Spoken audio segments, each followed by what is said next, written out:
Half love is still a form of absence. It can look warm enough to keep you hoping. It can sound sincere enough to keep you listening. It can arrive in beautiful moments, tender words, unexpected closeness, and promises that feel almost solid. Then, just when your heart begins to rest, something changes. The reply becomes slower. The affection becomes uncertain. The effort becomes uneven. You are left trying to understand whether what felt real yesterday is still real today. You may have spent a long time calling that confusion patience. You may have called waiting loyalty. You may have called carrying the connection devotion. You may have told yourself that everyone has difficult seasons, everyone gets scared, everyone needs time, everyone shows care differently. And all of that can be true. Human beings are complicated. People do become overwhelmed. People do need space. People can care and still struggle to express themselves well. But there is another truth your heart is ready to hold tonight. Understanding someone's difficulty does not require you to live indefinitely inside uncertainty. Compassion does not ask you to disappear. Patience does not require you to keep lowering what you need in order to make someone else's inconsistency easier to tolerate. There is a difference between staying human with another person's imperfections and repeatedly abandoning yourself so that a fragile connection can continue without being questioned. You know that difference now, not because you have become cold, not because you are angry, not because you have stopped believing in tenderness. You know it because you have experienced what happens when you keep giving more in the hope that more giving will finally make you feel secure. You have seen how easily a generous heart can become occupied with interpreting. You read the message again. You think about the tone. You wonder whether you said too much. You wonder whether you asked for too much. You consider sending another message to make everything lighter. You think about explaining what you meant, even though what you meant was already clear. You wonder if your honesty frightened them. You wonder if your needs felt heavy. You think about becoming easier, quieter, less direct, less affected, less human. You tell yourself you can manage without reassurance. You convince yourself that clarity is unnecessary. You pretend not to care about things that matter deeply to you. You become skilled at presenting a version of yourself who asks for very little while privately feeling the ache of very little being offered. And because you are thoughtful, you can find reasons for almost anything. You can explain the silence. You can explain the distance. You can explain why plans keep changing. You can explain why the warmth appears only when you begin pulling away. You can explain why you are expected to understand circumstances that are never fully explained to you. Your mind can create a compassionate account of another person's behavior, while your body quietly remains unsettled. That unsettled feeling matters. It does not automatically mean another person is cruel. It does not mean every delayed response is rejection. It does not mean every misunderstanding is a warning. It means your experience belongs in the relationship too. Your need for consistency belongs. Your desire for clarity belongs. Your preference for mutual effort belongs. Your wish to be met instead of continually reaching belongs. There may have been a time when admitting those things felt dangerous. You might have learned that being easy to love meant being easy to disappoint. You might have discovered very early that approval came more freely when you needed less. You may have learned to watch the emotional temperature around you before speaking. You may have become extremely capable at sensing what someone else needed while remaining uncertain about whether your own needs were acceptable. That ability can look like strength from the outside. Sometimes it is strength. Sensitivity can be beautiful. Awareness can be beautiful. Generosity can be beautiful. But any beautiful quality becomes painful when it is used against the person who carries it. You were never meant to use your understanding as a reason to remain chronically misunderstood. You were never meant to use your patience to excuse every disappointment. You were never meant to use your compassion to argue yourself out of what you know. And you do know more than you used to. You know what it feels like to wait for basic certainty. You know what it feels like to feel grateful for a small amount of attention because the silence before it lasted so long. You know what it feels like when one affectionate moment seems to erase several days of confusion. You know the strange relief that can come when someone finally responds after you have spent hours telling yourself you did not care whether they did. You know how quickly relief can be mistaken for closeness. Relief says, finally. Closeness says, consistently. Those experiences can feel similar for a moment, but they do not build the same life inside you. One keeps you alert. The other lets you be yourself. One keeps your attention fixed on what might happen next. The other gives you room to attend to your own day. One makes ordinary communication feel unusually precious because it has been scarce. The other does not use scarcity to create intensity. This distinction can change the way you understand many things from your past. You do not have to condemn anyone to see clearly. You do not have to rewrite every memory as false. There may have been sincere affection. There may have been beautiful conversations. There may have been moments when both of you truly meant what you said. Something can contain real feeling and still be unable to offer the kind of relationship your heart can rest within. This is one of the more difficult truths to accept because it asks you to stop using sincerity as the only measure. A person can sincerely care and still be unavailable. A person can sincerely miss you and still not know how to treat connection responsibly.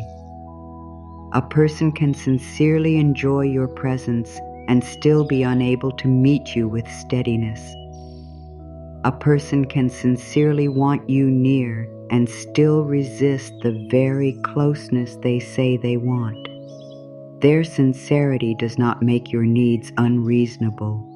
Their struggles do not make your exhaustion imaginary. Their history does not require you to sacrifice your future. You can hold compassion and clarity at the same time. That is an important kind of maturity. It lets you say, I understand that you have reasons, and I also understand what this experience is doing to me.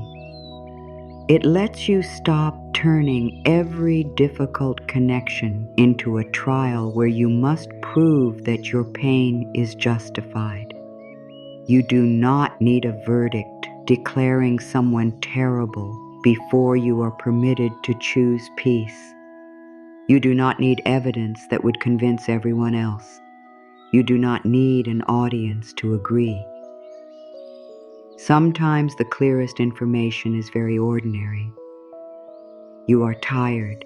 You are always waiting. You are doing most of the initiating.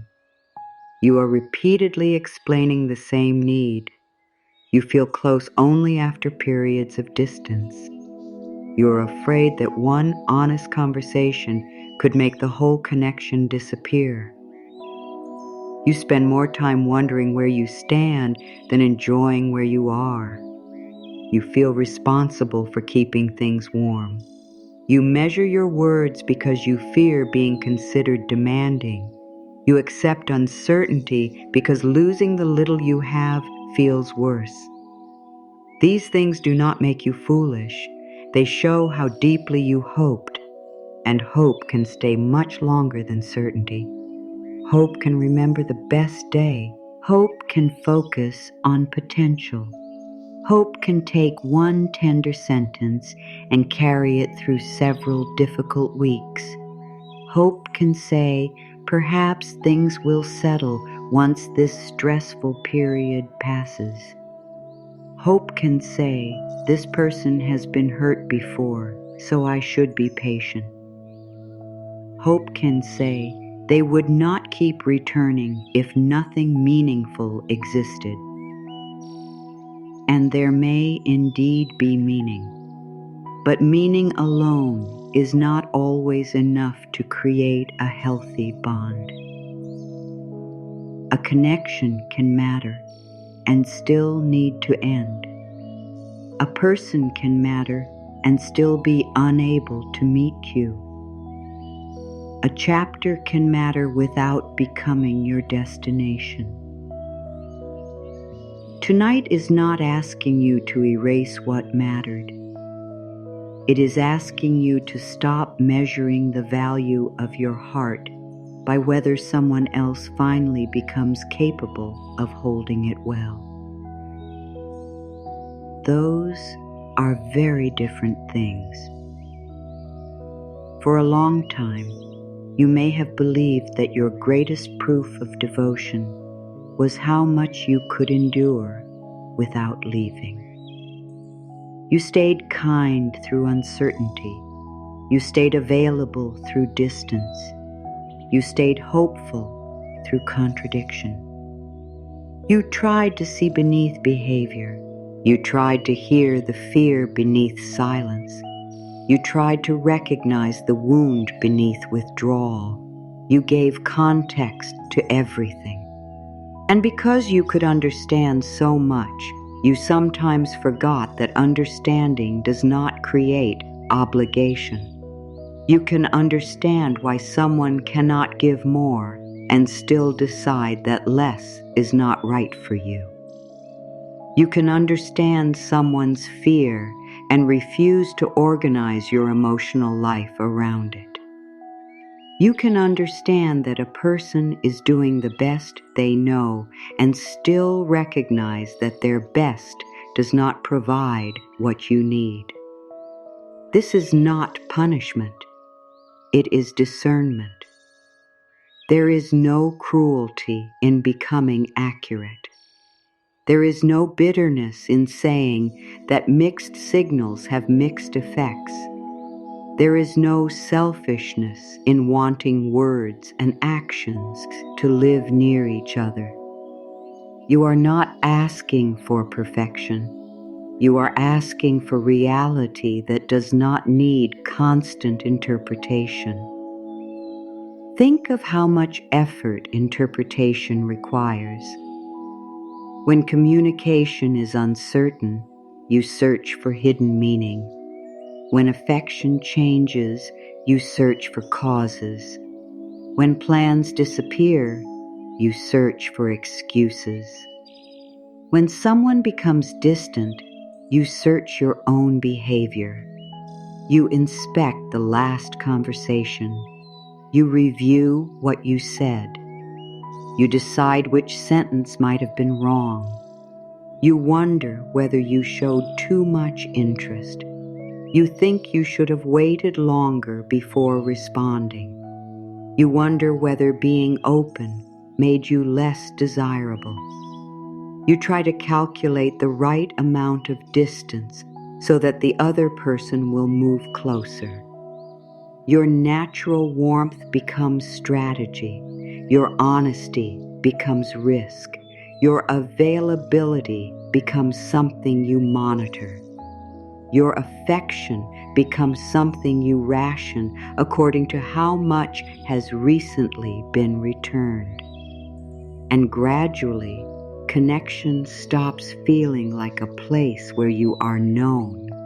It starts feeling like a place where you are constantly adjusting.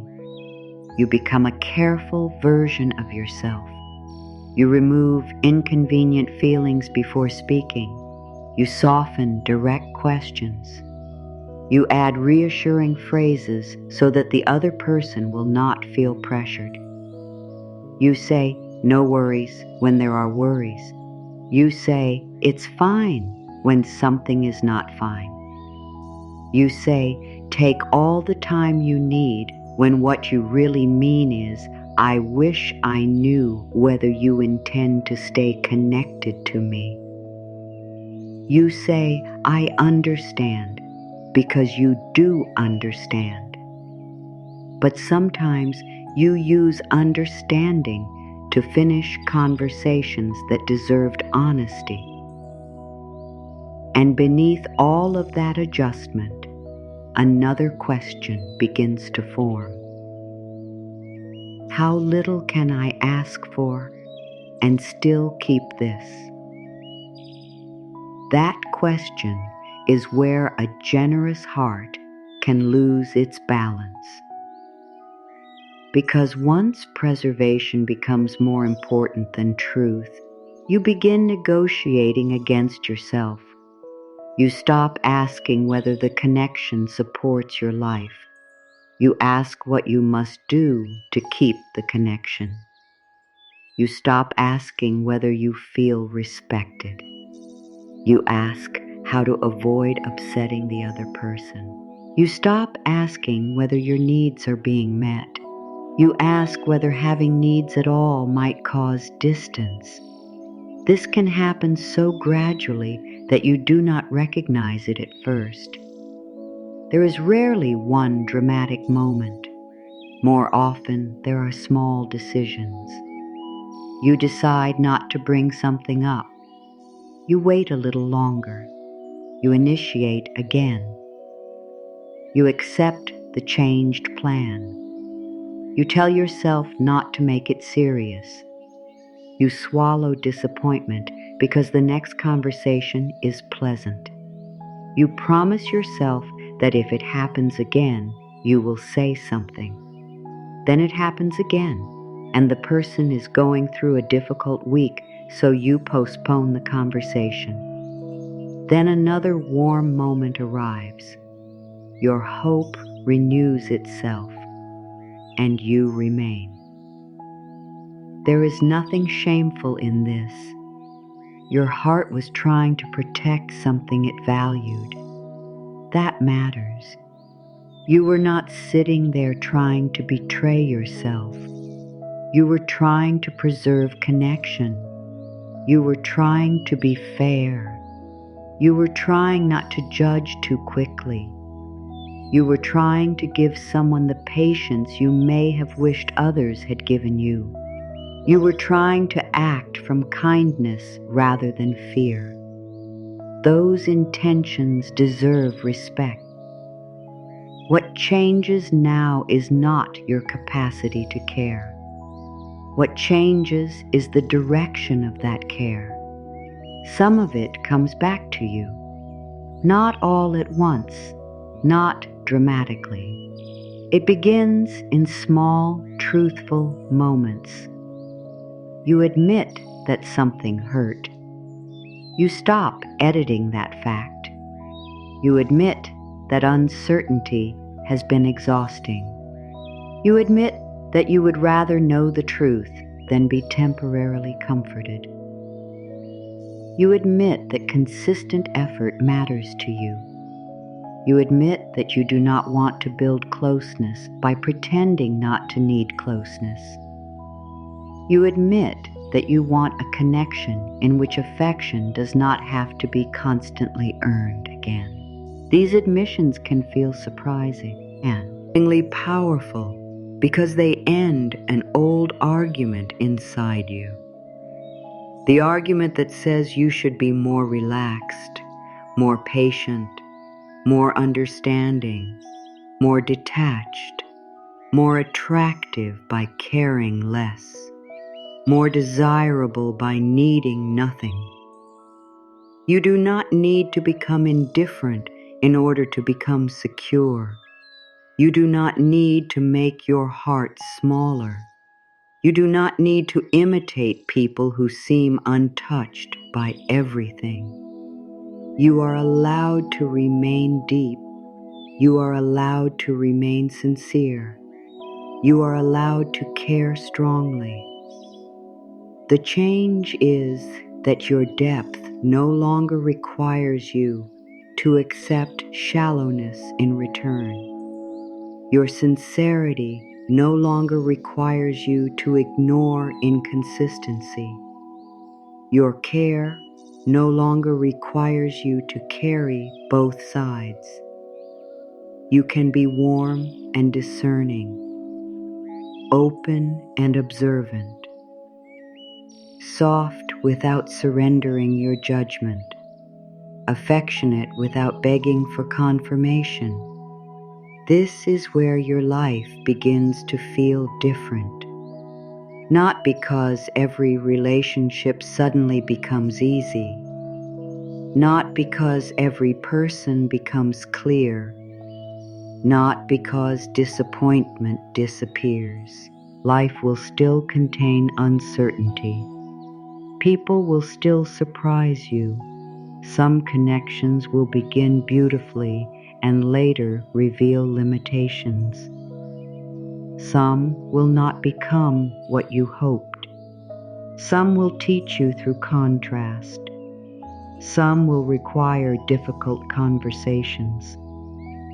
Some will end even when both people cared. Healing does not remove those realities. It changes what you do when reality speaks. You listen sooner.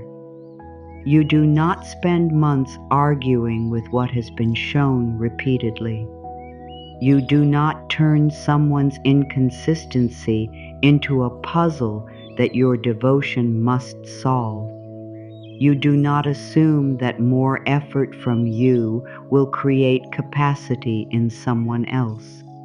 You do not offer unlimited access while receiving limited consideration.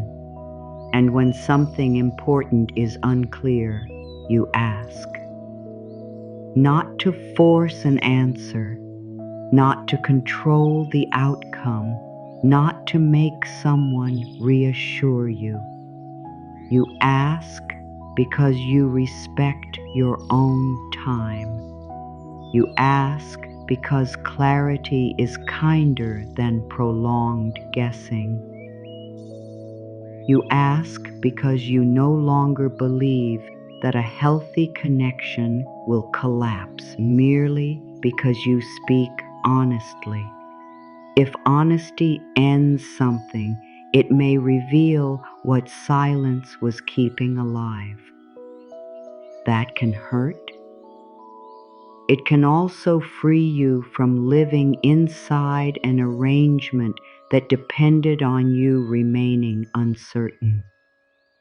There may be old parts of you that still fear this kind of truth. A part that remembers how painful it felt when someone withdrew. A part that associates distance with danger. A part that believes keeping connection at any cost is safer than facing absence. That part does not need to be criticized tonight. It needs to know that you are no longer powerless. You are not trapped inside another person's decision. You have choices. You have a voice. You have the ability to step away from what repeatedly diminishes your peace. You have the ability to seek support. You have the ability to change your mind after new information appears.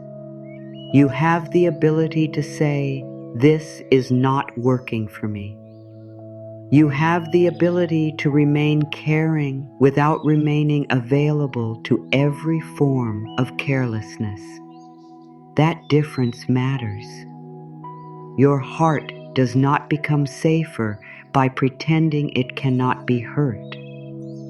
It becomes safer when you trust yourself to respond when it is. You cannot control whether another person becomes inconsistent. You can decide what repeated inconsistency means for your participation. You cannot force honesty. You can stop building your future around ambiguity. You cannot make someone ready. You can refuse to abandon your own readiness while waiting for theirs. You cannot guarantee that someone will choose you. You can stop treating another person's choice as the final authority on your value. That is where something begins to settle. The old desperation loses some of its power. You no longer need every unanswered message to become a statement about you. You no longer need every departure to prove that you were lacking. You no longer need every difficult ending to become an accusation against your heart. Sometimes people leave because they cannot continue. Sometimes you leave because you finally can. Sometimes two sincere people cannot create something sustainable together. Sometimes timing is wrong. Sometimes values differ. Sometimes emotional capacity differs. Sometimes the relationship asks one person to keep sacrificing what the other person has not learned to protect. There are many reasons connections change. You do not need to turn all of them into evidence against yourself. The heart that gave too much was not defective. It was trying to secure belonging through generosity. It thought that if it became indispensable, it would become safe. It thought that if it anticipated every need, no one would want to leave. It thought that being useful might guarantee being treasured. It thought that being endlessly patient might eventually produce certainty. It thought that asking for less would make staying easier for everyone. Those beliefs can feel very old. They may have shaped far more than romance. They may have influenced friendships,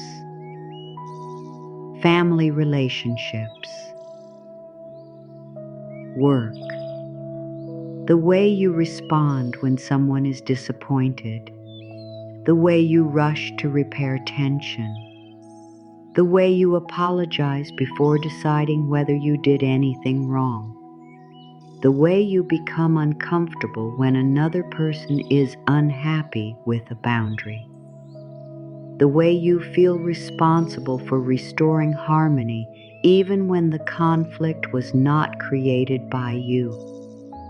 You may be exceptionally practiced at being the one who reaches first, the one who checks in, the one who smooths things over, the one who remembers, the one who gives another chance, the one who sees the good.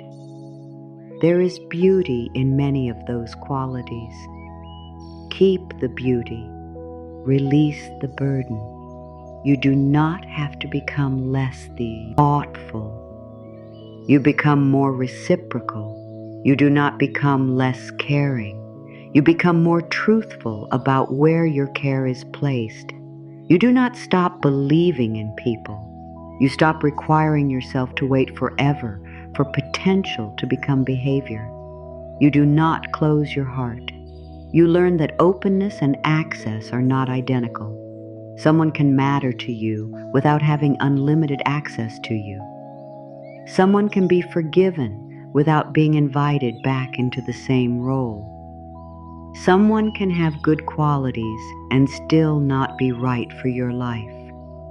You can miss someone without contacting them.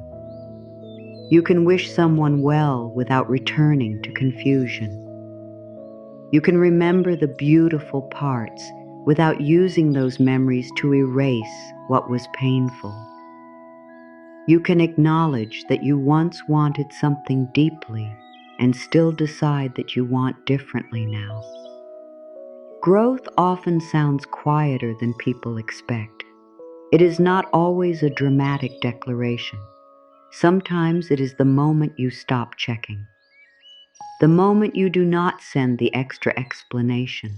The moment you let another adult be responsible for communicating what they want. The moment you refuse to do emotional work that was never yours. The moment you realize that uncertainty is also information when it continues long enough. The moment you stop asking, "How do I make this person stay?" and begin asking, "How do I remain faithful to myself while this unfolds?" That question does not harden you, it steadies you, because the goal is no longer to win. The goal is no longer to become unforgettable. The goal is no longer to be so patient, beautiful, understanding, useful, forgiving, or available that someone finally recognizes what they have. Your life is not an audition. You do not need to perform extraordinary devotion to qualify for ordinary consideration. You do not need to suffer beautifully. You do not need to prove your depth by surviving what keeps draining you. You do not need to be chosen at the cost of repeatedly choosing against yourself. There is a quieter way to live.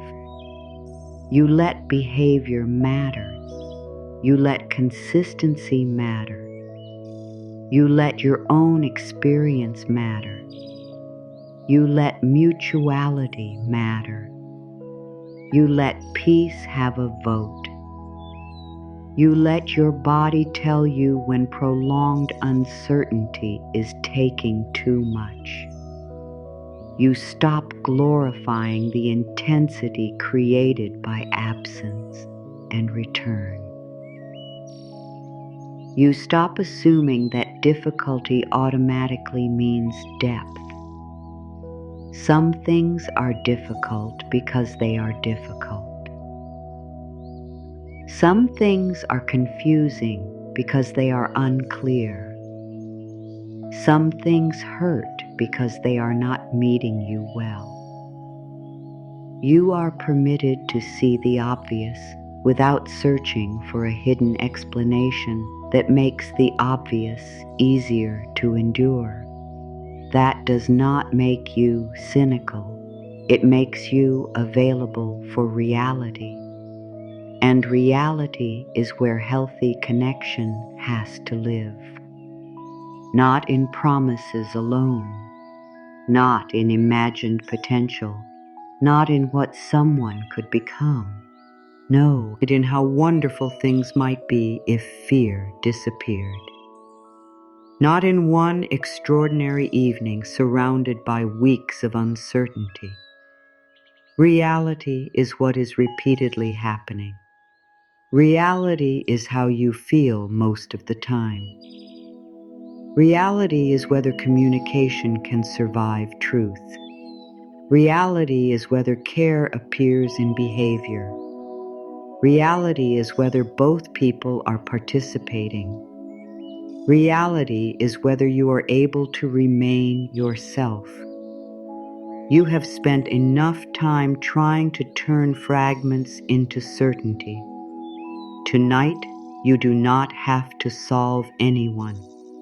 You do not have to reach a conclusion about every past relationship. You do not have to decide who was right. You do not have to judge the younger versions of you who stayed. You do not have to regret every extra chance. Those experiences taught you what explanation alone could not. You learned what it costs to keep overriding yourself. You learned how exhausting it is to carry hope without evidence. You learned that being wanted occasionally is different from being treated with care consistently. You learned that tenderness without responsibility can still leave a bruise. You learned that you cannot think someone into readiness. You learn that your giving is precious precisely because it should not be poured endlessly into places where you must beg for basic certainty. And now there is another kind of learning beginning. You are learning to remain present with yourself. You are learning not to rush after every sign of distance.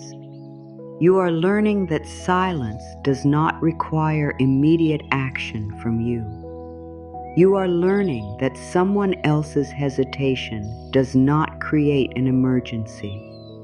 You are learning that you can survive not knowing. You are learning that an unanswered question can remain unanswered until the person responsible for answering it chooses to speak.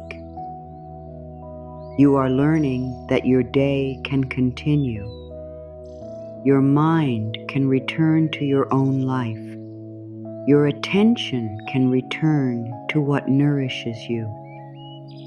You do not need to keep standing guard over a connection in order for something real to remain real. What can stay only when you constantly hold it together is already telling you something. What can exist only when you ignore your needs is already telling you something. What requires you to become smaller so another person never feels challenged is already telling you something.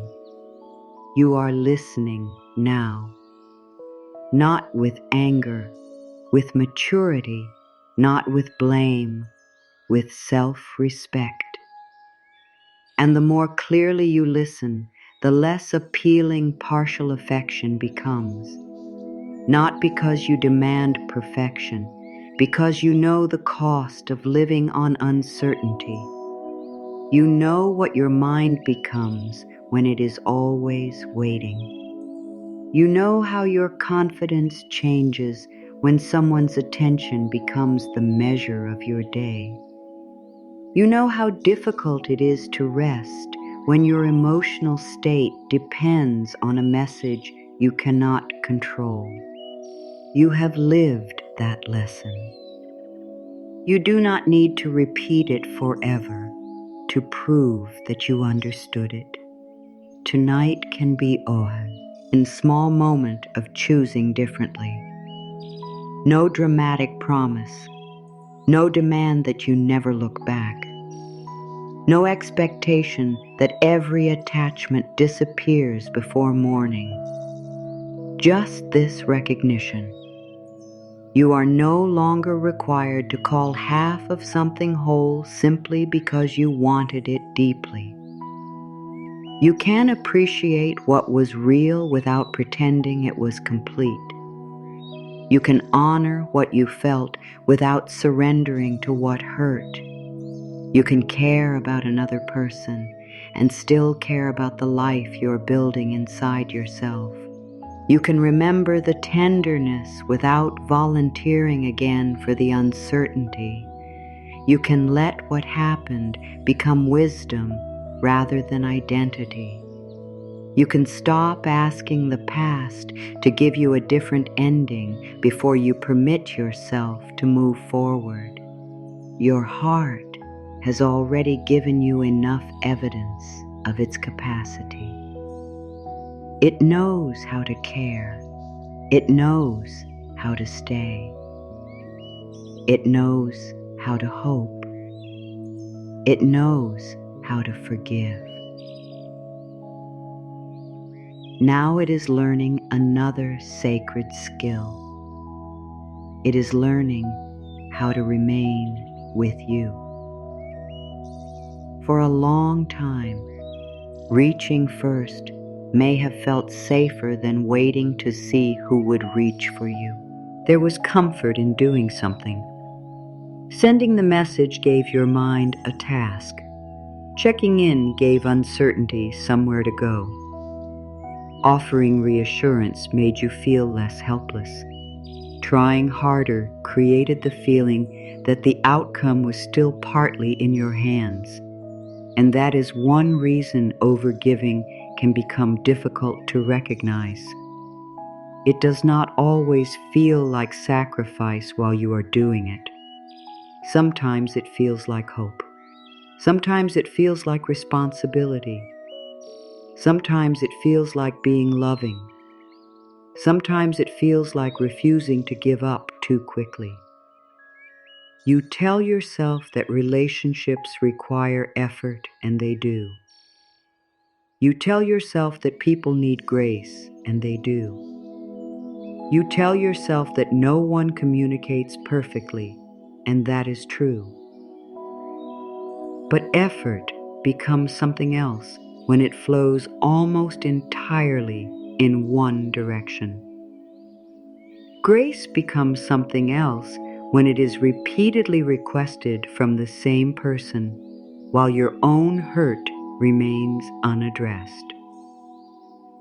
Understanding becomes something else when it is used to keep you from asking whether the connection is working for you too. You may recognize how easily you became the emotional engine. You remembered when to call. You reopened conversations after tension. You checked whether they were all right. You found ways to make difficult subjects easier to discuss. You adjusted your expectations around their schedule. You accepted late changes. You gave another chance after another uncertain moment. You worked hard not to pressure. You tried to be someone who felt safe to come back to. And somewhere beneath all of that effort, there may have been a private belief that if you stopped, everything would stop. That belief is exhausting because it means rest starts to feel dangerous. If you do not initiate, will they? If you do not repair the silence, will it remain? If you stop reminding someone that you care, will they forget? If you stop making yourself available, will they choose someone else? If you stop being endlessly understanding, will you become too difficult to keep? These fears can turn connection into work long before you admit you are tired. They can make you highly attentive to changes in another person's behavior. A shorter message can change your mood. A delayed response can pull your thoughts away from whatever you were doing. An affectionate conversation can lift you rapidly. A distant one can make the whole day feel uncertain. Without intending to, you begin letting another person's availability regulate your inner life. When they are warm, you relax. When they withdraw, you tighten. When they reassure you, the day feels lighter. When they become vague, you begin searching for the reason. Your peace becomes dependent on signals you do not control. And because the nervous mind dislikes uncertainty, it often tries to reduce it through action. Reach out, explain, check, offer something, ask whether everything is okay, send another kind message. Make yourself useful. Make yourself easy to return to. There is nothing mysterious about this. Human beings naturally seek connection and predictability. When something important feels unstable, the mind pays attention. It tries to solve what feels unresolved. The problem begins when repeated pursuit becomes the main way you manage fear. Then the action may soothe you for a moment while strengthening the deeper fear underneath. You send the message. For a few minutes, you feel relief because you have done something. Then you wait. Now the mind watches for the response. If it comes quickly and warmly, your body relaxes. If it does not, the uncertainty becomes sharper. The next time distance appears, the urge to act can become even stronger. This is how a pattern can feed itself, not because you are needy, not because you lack strength, because the mind learns from temporary relief. If reaching reduces anxiety for a few moments, reaching becomes easier to repeat. If reassurance calms the fear briefly, reassurance becomes something you seek again. The pattern can grow even when you understand intellectually that it is exhausting. This is also why calm self-respect can feel unfamiliar at first. Doing less can initially feel more uncomfortable than doing too much. Waiting to see what another person chooses may feel exposed. Not sending the extra explanation may leave your mind searching for something to do. Letting a silence remain may feel like losing control. But that discomfort is not proof that you are making the wrong choice. Sometimes it is only the feeling of an old habit not being fed. You are learning that connection does not become safer because you constantly intervene. You are learning to let other people reveal their own level of interest, their own initiative, their own capacity, their own willingness to communicate, their own ability to repair. This can be difficult because it removes a familiar illusion. When you do everything, you can imagine that the connection is stronger than it is. You are always providing movement. There is always another conversation, another invitation, another reason to remain hopeful. When you become quieter, reality can become easier to see. Who remembers you without prompting? Who follows through? Who asks how you are? Who makes room for your feelings? Who repairs after hurting you? Who speaks clearly enough that you do not have to build explanations around every absence? Who can hear a boundary without treating it as rejection? Who can express care without making you earn each new piece of reassurance? You do not need to test anyone. You do not need games. You do not need calculated silence designed to provoke pursuit. That is still a form of trying to control the response. The deeper change is much simpler. You stop doing another person's part. You remain responsive without becoming responsible for the entire connection. You communicate when communication is needed. You express interest when interest is real. You offer kindness because kindness reflects you.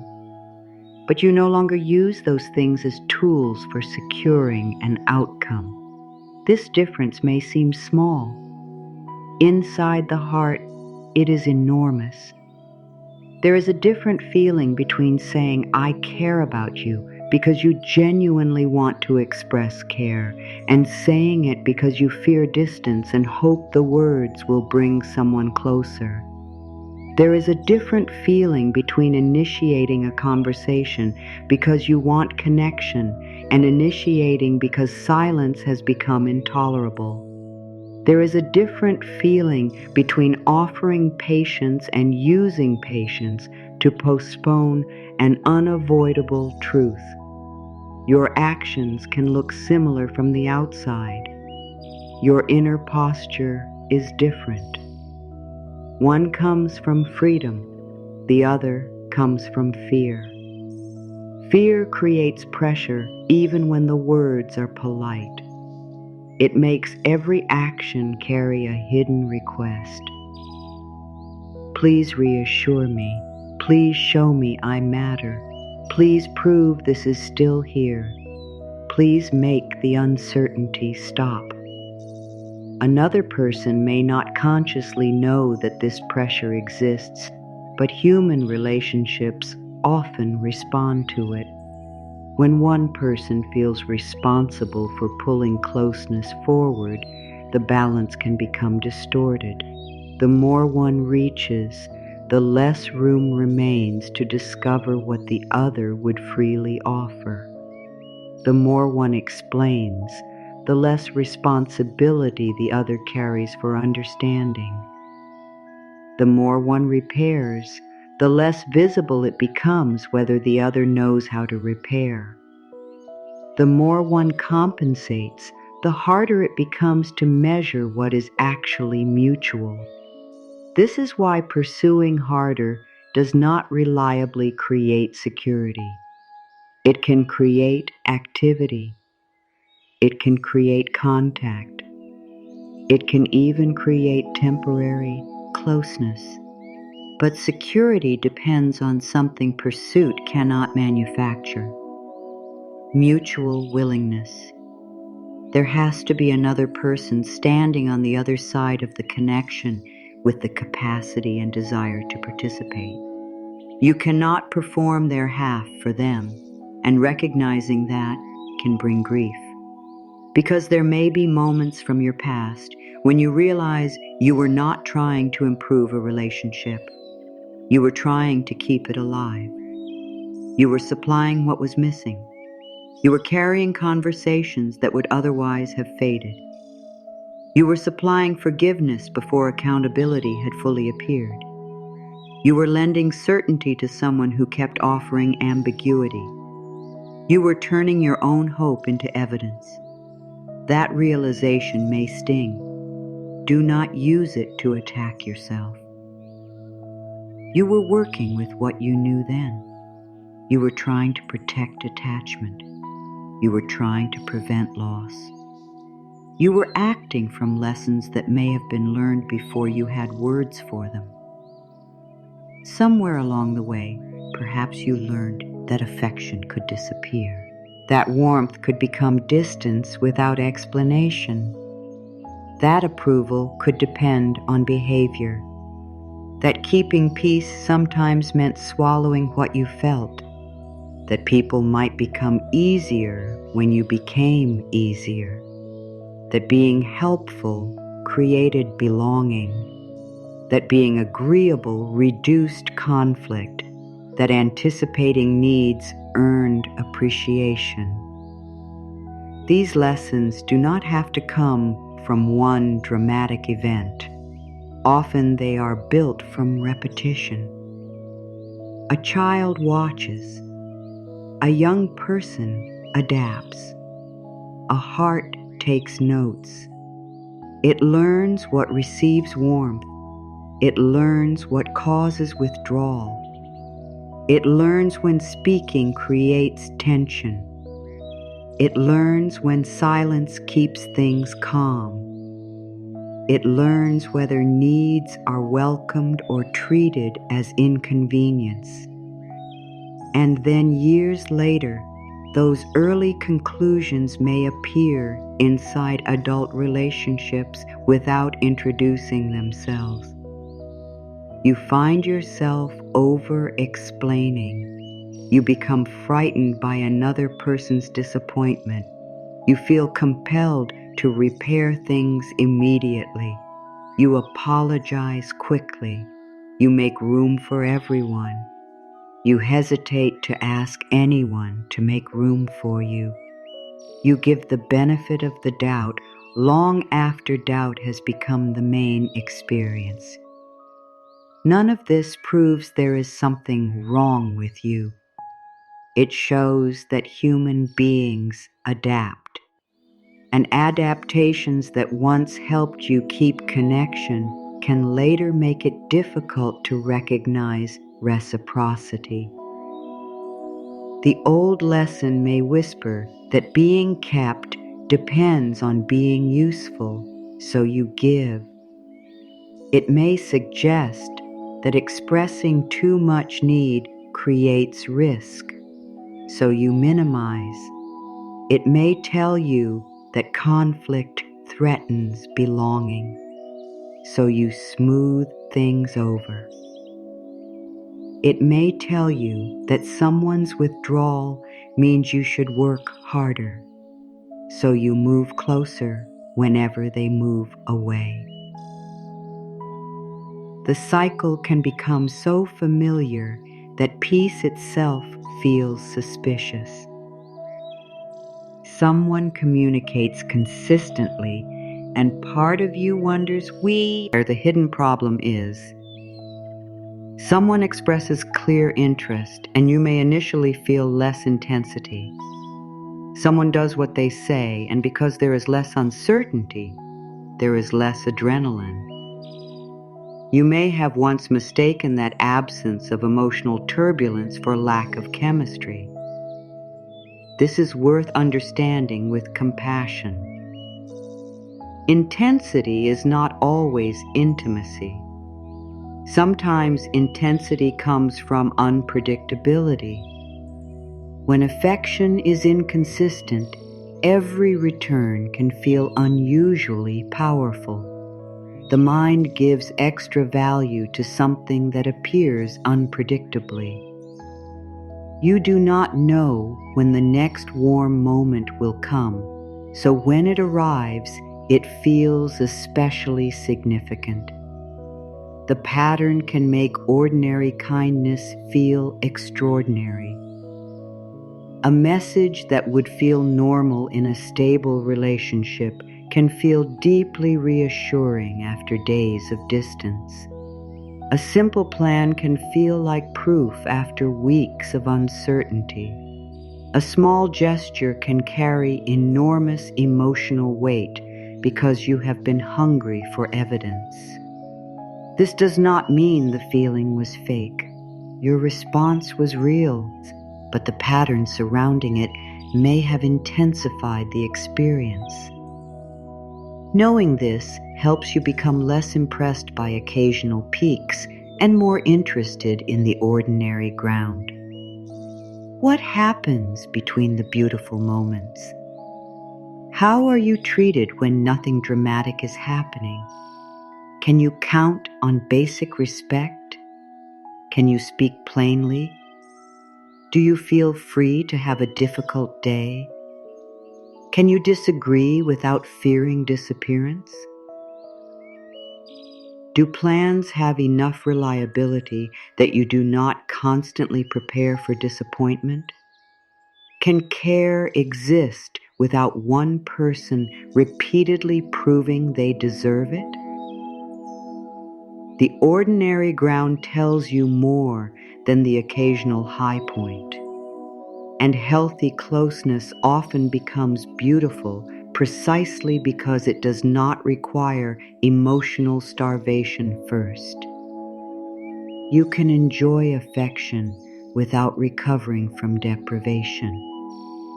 You can appreciate communication without being shocked that it arrived.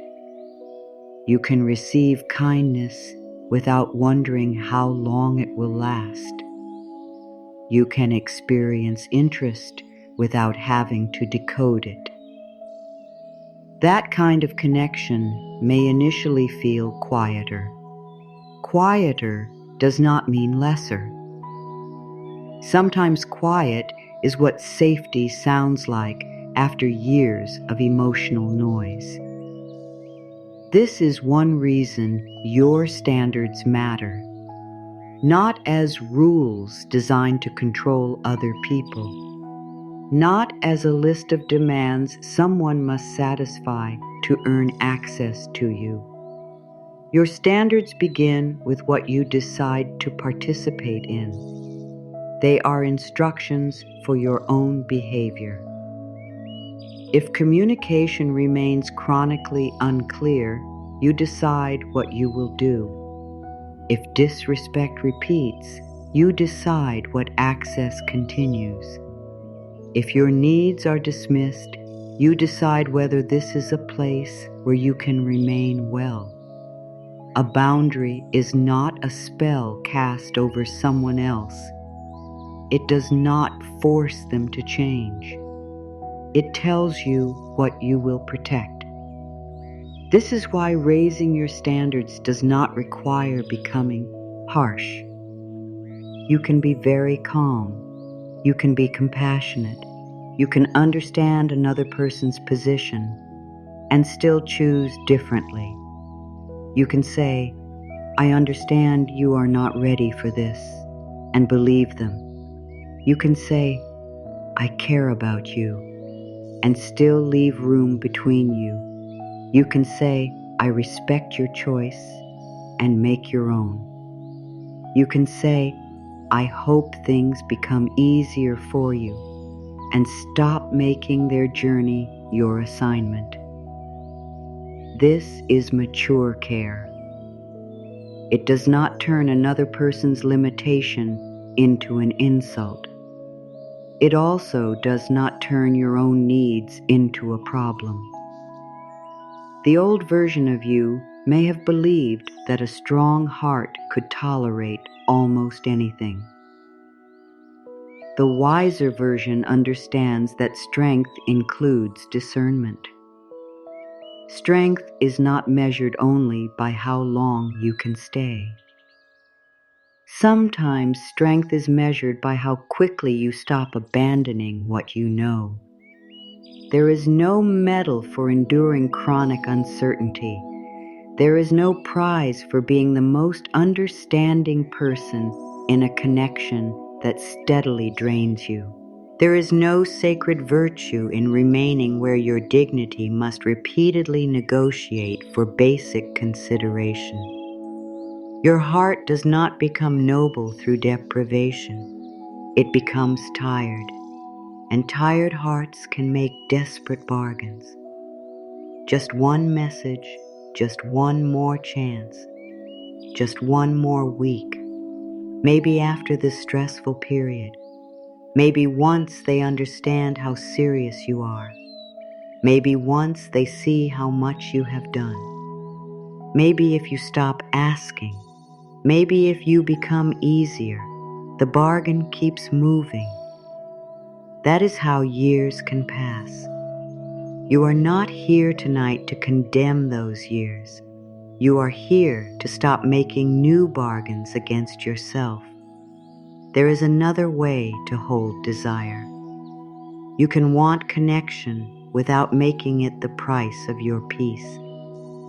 You can hope someone steps closer without stepping away from yourself. You can be disappointed without becoming destroyed. You can care without turning care into constant labor.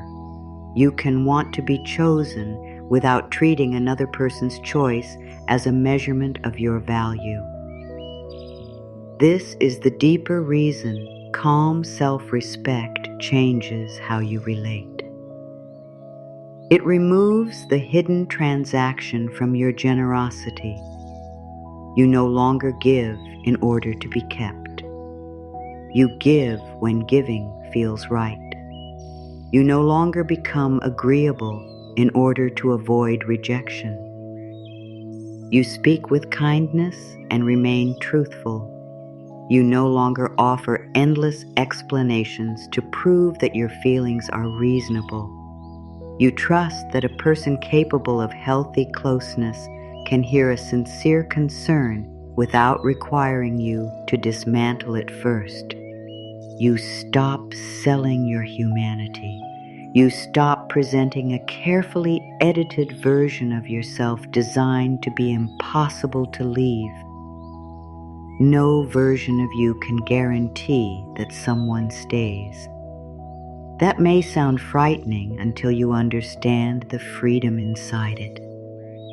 If perfection cannot guarantee being kept, then perfection is unnecessary. You can stop trying to earn certainty through performance. You can stop monitoring every word. You can stop believing the correct behavior will make every relationship work. You can stop taking responsibility for endings you could never fully control.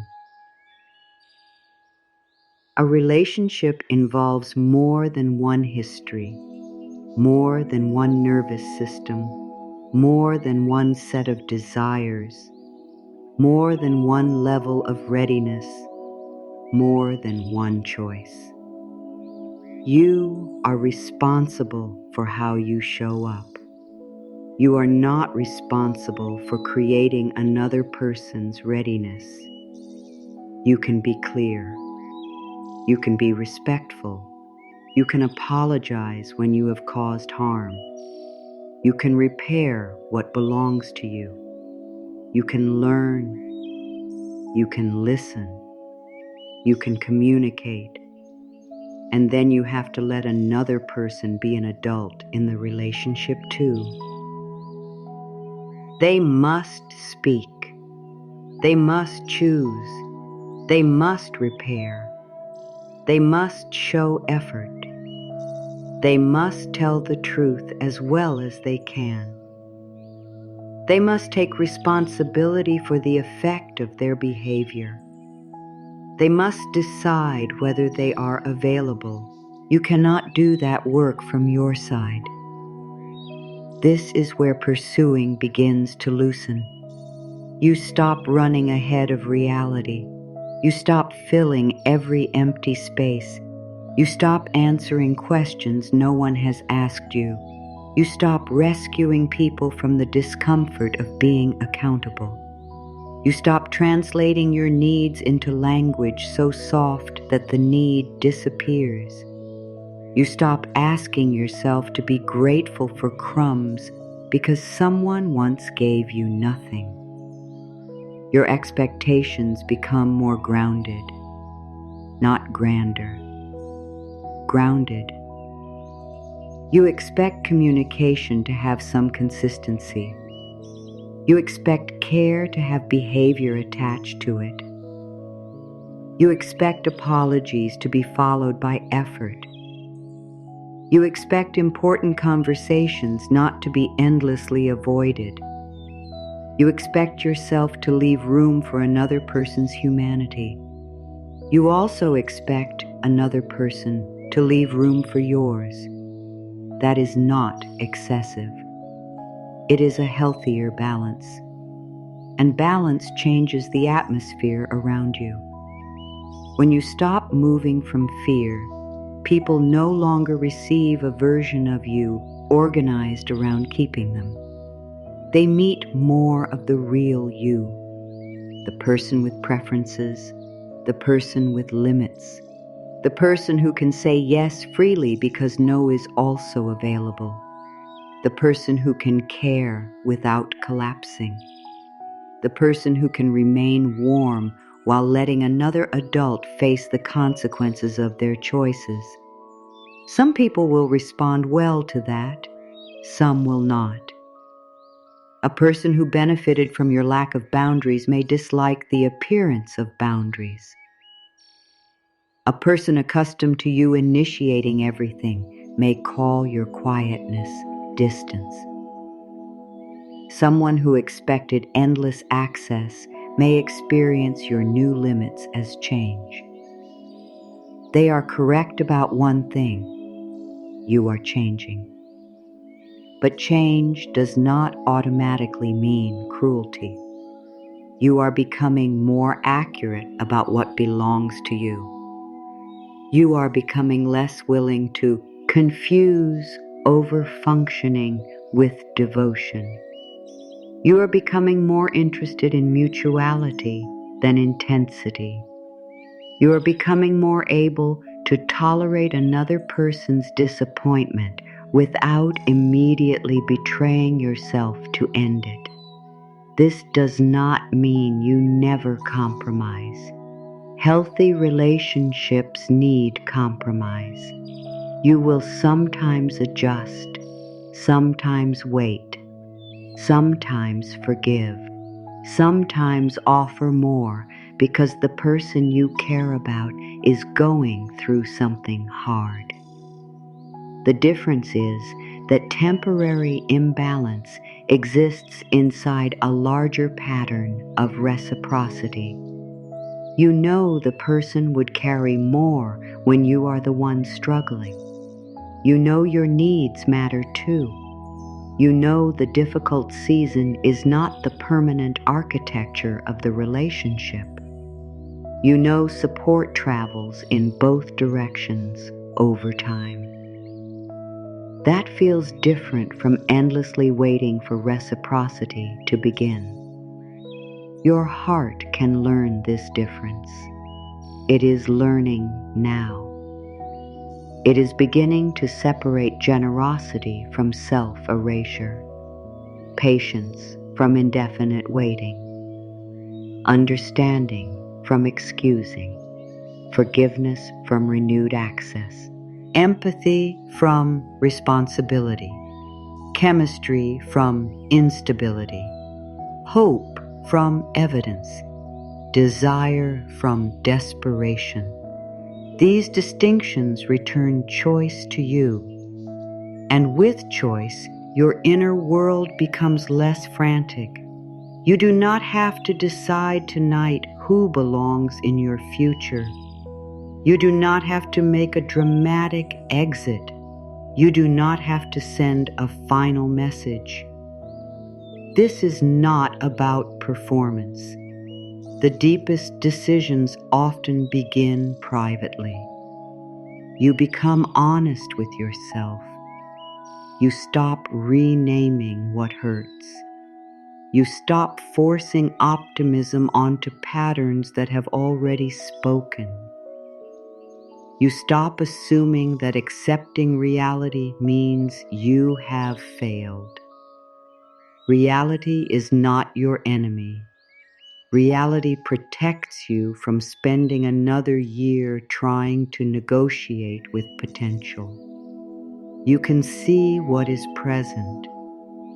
You can honor what is absent. You can let both pieces matter. And if grief appears, grief can be here too. There may be sadness in realizing how long you survived on hope. There may be sadness for the younger you who believed being loved required exceptional effort. There may be sadness for every time you swallowed a question, every time you waited for someone to decide, every time you mistook relief for security, every time you made yourself smaller because you feared your full heart would be too much. Let that sadness be tender. It does not need to become a courtroom. You do not need to prosecute the past. You do not need to name yourself guilty. The person you were was trying to belong. That person deserves your understanding. She did not know that giving more could never guarantee being met. She did not know that clarity was not something she had to earn. She did not know that someone's withdrawal could belong to their story rather than her value. She did not know that peace could be chosen before every question was answered. She did not know that losing a connection could hurt deeply without destroying her. She knows more now. You know more now. And the new knowledge does not arrive as a punishment for what you once accepted. It arrives as protection for what comes next. You are not rebuilding yourself from nothing. There was never nothing here. There was always tenderness. There was always courage. There was always capacity. There was always the ability to care deeply. What changes is how those qualities are held. Your tenderness gains discernment. Your courage gains boundaries. Your capacity gains direction. Your care includes you.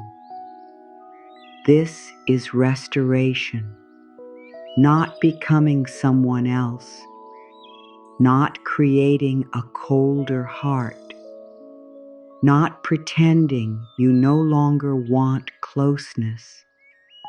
Restoration means bringing your own place back into the picture.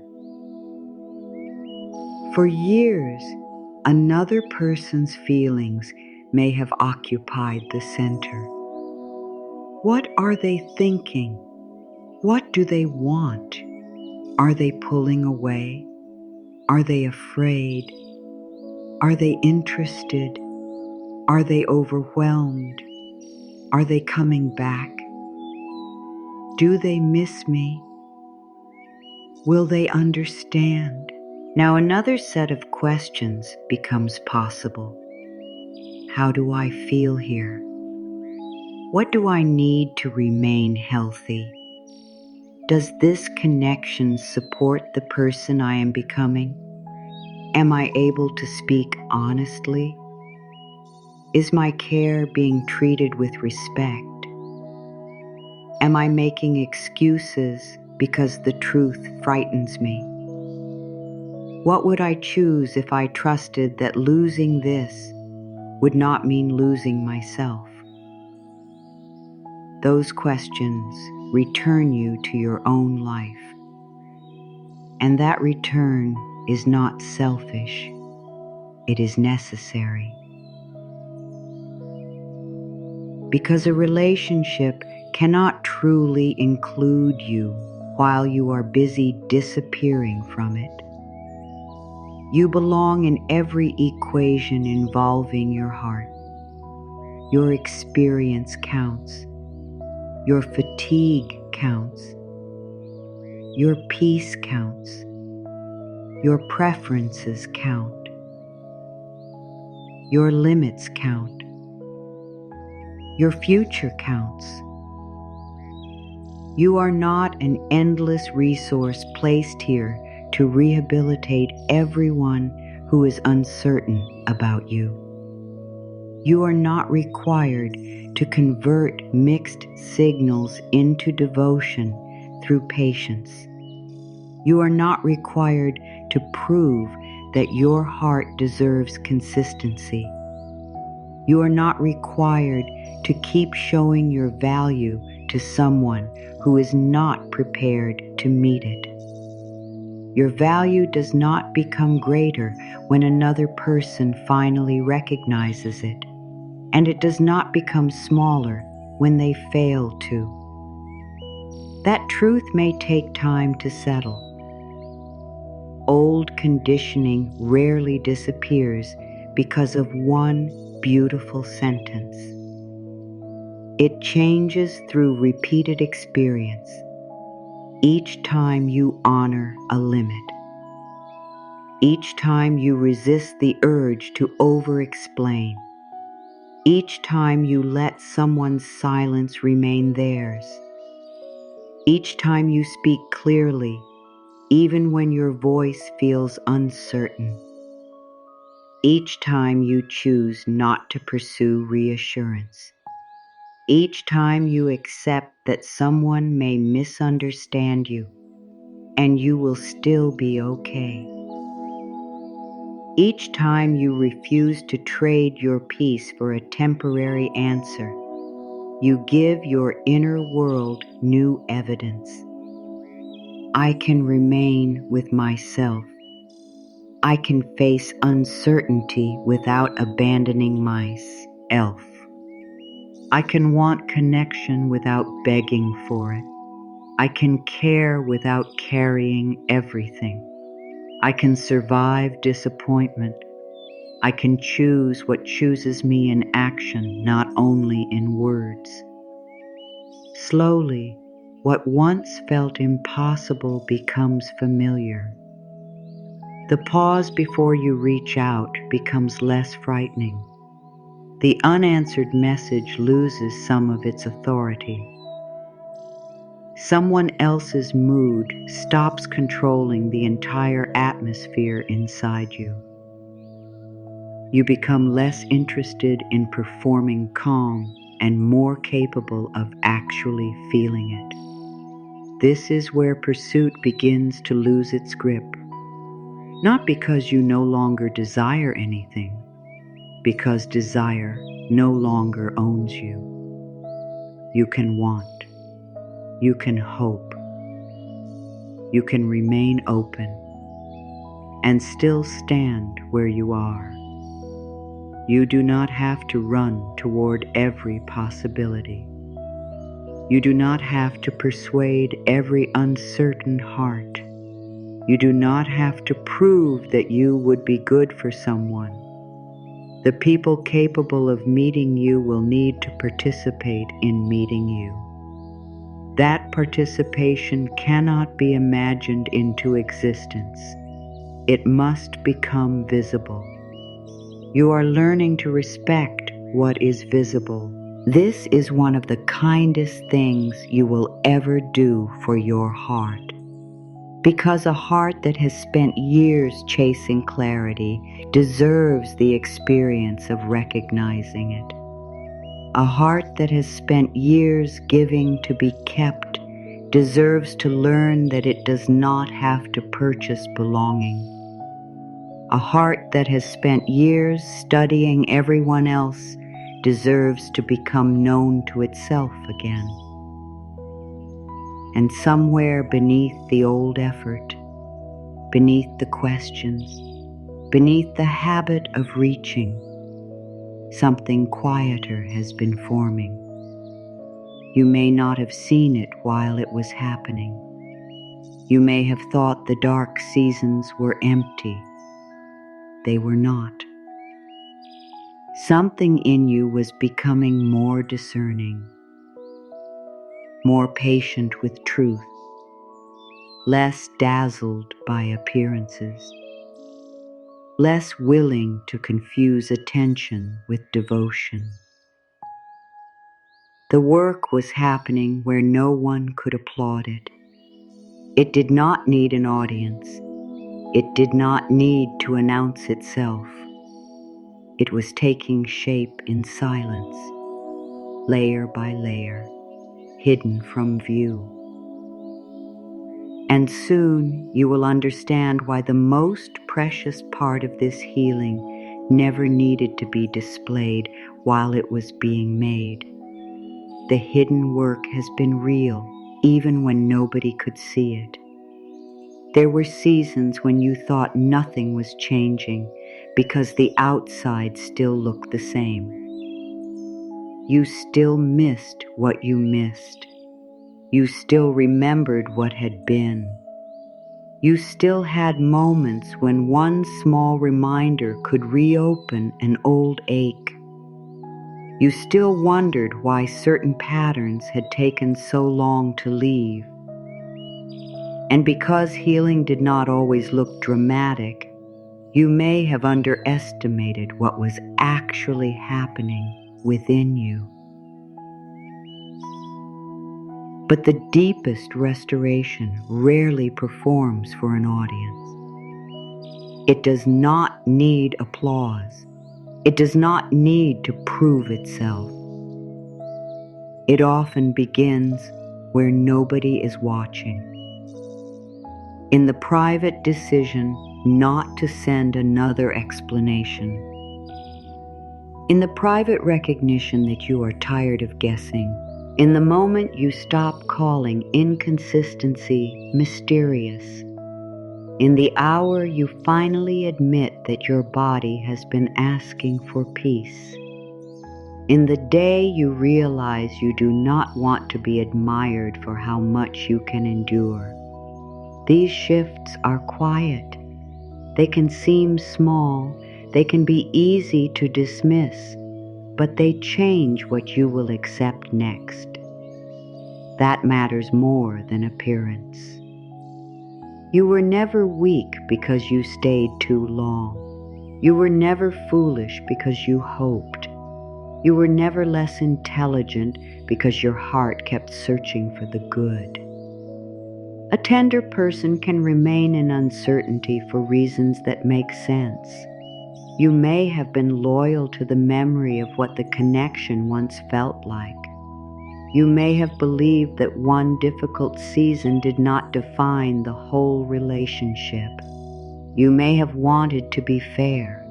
You may have wanted to avoid giving up at the first sign of trouble. You may have remembered times when someone stayed patient with you and wanted to offer the same grace. There is dignity in those motives. The lesson is not that you should have cared less. The lesson is that care also needs direction. Without direction, generosity can become endless. Without discernment, patience can become waiting without an end. Without self-respect, hope can keep renegotiating the same disappointment. The answer is not shame. Shame would only create another wound. You do not heal overgiving by attacking the person who overgave. You heal it by understanding why giving became connected to safety. Perhaps at some point you absorbed an old sentence. If I am valuable enough, they will stay. If I am helpful enough, they will choose me. If I am calm enough, they will not leave. If I ask for very little, I will be easier to keep. If I give more than expected, I will become impossible to replace. Those sentences can live quietly for years. You may never have spoken them aloud. You may not even have known they were guiding you. But beliefs do not need to be spoken to influence behavior. They show themselves in what you tolerate, in what you excuse, in what you rush to repair, in what you believe you must earn. If affection once felt conditional, you may have learned to become exceptional. Exceptional at understanding, exceptional at helping, exceptional at forgiving, exceptional at anticipating, exceptional at carrying more than your share. And then you entered adult connections already prepared to prove your usefulness. You may have become the person who knew what everyone needed, the person others could rely on, the person who made room, the person who remembered every detail, the person who stayed calm during another person's confusion. You built an identity around being dependable. There is nothing wrong with dependability. It becomes painful only when being needed begins to replace being met. You can be needed by someone who does not know how to care for you. You can be useful in a connection that does not nourish you. You can become essential to another person's comfort while remaining uncertain about your place in their heart. Being needed is not the same as being cherished. This distinction can be difficult when usefulness once created security. If people praised what you did more than who you were, doing may have become the safest language you knew. So you did more. You helped. You fixed. You soothed. You made things easier. And somewhere beneath all that competence, a quieter part of you waited to discover whether anyone would stay when you were not performing a service, whether you could be tired, whether you could need, whether you could have a difficult day, whether you could say no, whether you could be unavailable, whether you could disappoint someone and still belong. Those questions go deeper than romance. They touch belonging itself. And belonging is one of the places where old lessons can remain longest. You may have been afraid that if you stopped giving, you would discover who was there only for what you provided. That discovery can be painful. It can also be clarifying, because a connection that disappears when you become more balanced was being supported by imbalance. A person who respects you may not enjoy every limit you set, but they can make room for your humanity. They do not require endless sacrifice as proof of affection. They do not need you to disappear in order to feel secure. They can encounter your preferences, your tiredness, your boundaries, your changing mind, your honest no, your imperfect day. This is not asking anyone to celebrate every decision you make. Healthy closeness includes frustration, disagreement, misunderstanding, repair. Sometimes you will inconvenience each other. Sometimes you will disappoint each other. But disappointment does not have to become punishment. Difference does not have to become withdrawal. A boundary does not have to become a threat. You are learning to distinguish normal human friction from patterns that keep you chronically unsafe inside yourself. That is a mature distinction, and it becomes easier as the old sentence loses authority. You do not have to become indispensable to deserve care.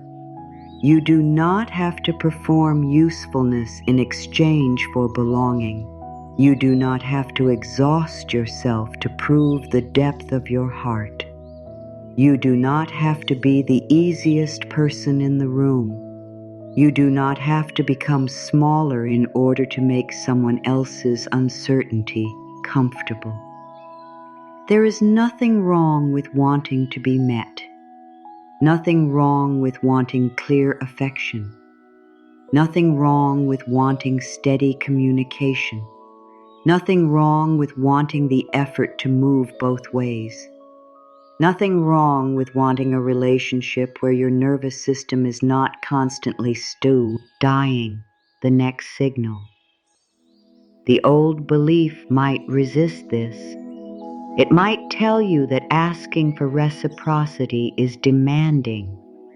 It might tell you that expecting consistency is unrealistic. It might remind you that nobody is perfect, and of course, nobody is perfect. You are not searching for perfection. You are learning to stop using imperfection as an excuse for patterns that repeatedly injure your peace. Those are different things. A missed call is human. Chronic disregard is a pattern. A misunderstanding is human. Refusing every attempt at honest repair is a pattern. Needing space is human. Using disappearance to control closeness is something else. Forgetting occasionally is human. Expecting you to carry all responsibility indefinitely is something else. Discernment lives in patterns, not isolated moments. This protects you from becoming rigid. It also protects you from talking yourself out of what repetition has already shown. You can remain fair without remaining blind. You can remain compassionate without becoming endlessly available.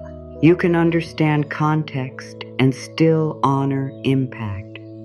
You can know someone did not intend to hurt you and still admit that the experience hurt. Intent matters. Impact matters too. Both can be held at once. This balanced way of seeing is part of what has been forming inside you. Quietly, slowly, without announcement. Like an oyster sealed beneath dark water, doing its work where no surface eye can see. The shell does not open every morning to prove that something is happening. It does not display each new layer. It does not ask the sea to witness its progress. The work remains inside, hidden, protected.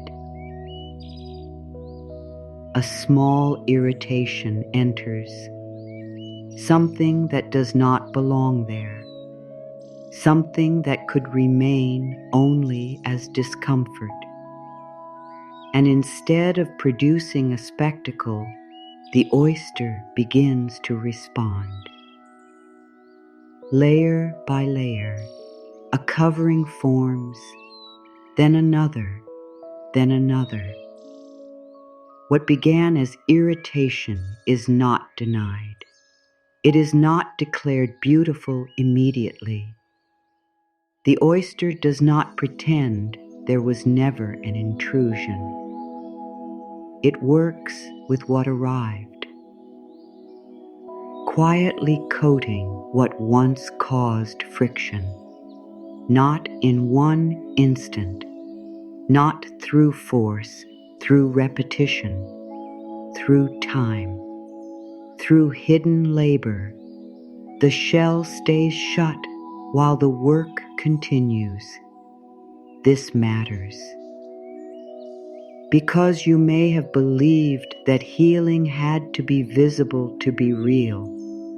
You may have thought you needed a dramatic transformation, a new person, a new relationship, a public declaration, a perfect ending, some outward event that could prove the old pain no longer mattered.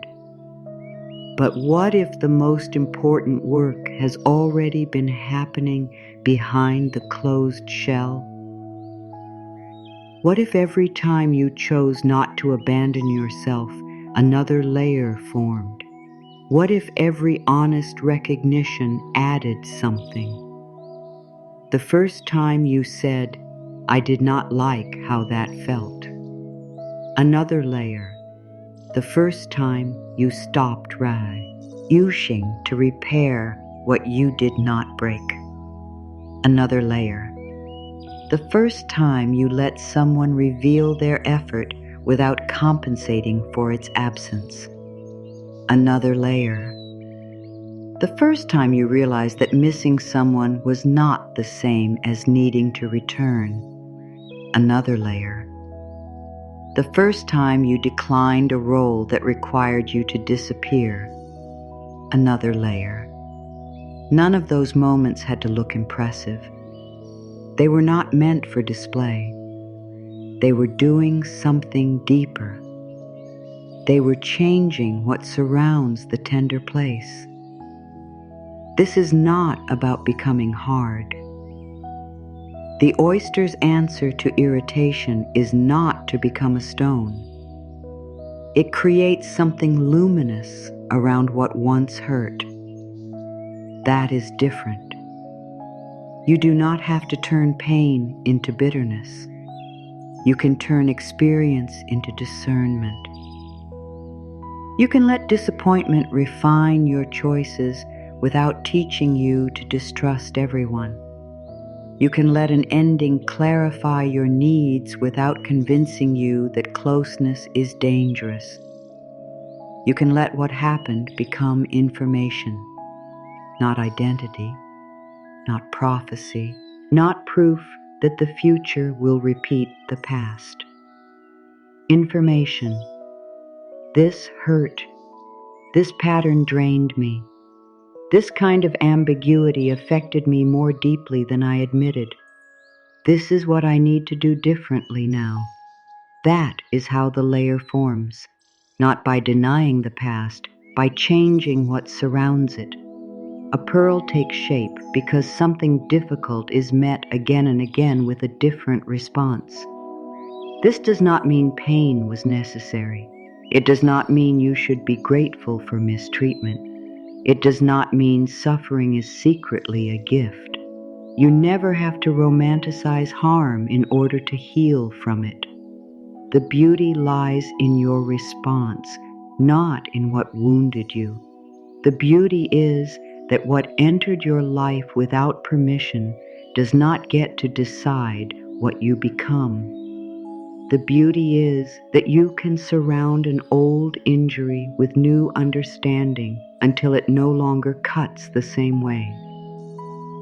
The beauty is that protection can become refined instead of rigid. You can learn, you can strengthen, you can become selective, and still remain open to what is healthy. The shell protects while the inner work continues. It does not remain open to every passing thing. It has an interior. It has a boundary. It does not apologize for that boundary. This is where your own boundaries begin to make more sense. They are not punishment. They are not revenge. They are not a way to make someone suffer for disappointing you. They protect the place where your deeper work is happening. Not everyone needs access while you are rebuilding trust in yourself. Not every person deserves the most tender parts of you immediately. Not every apology requires instant closeness. Not every return deserves the same access that existed before. You can open slowly. You can observe. You can let consistency reveal itself. You can keep something precious private until care has been demonstrated over time. That is not fear. It can be wisdom. An oyster does not throw away the shell because a pearl is forming inside. The shell remains part of the process.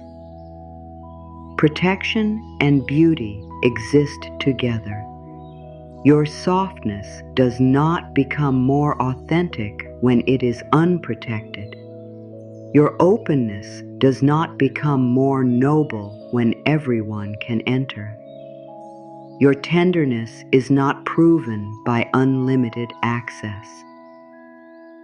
The precious thing inside you deserves discernment around who comes close.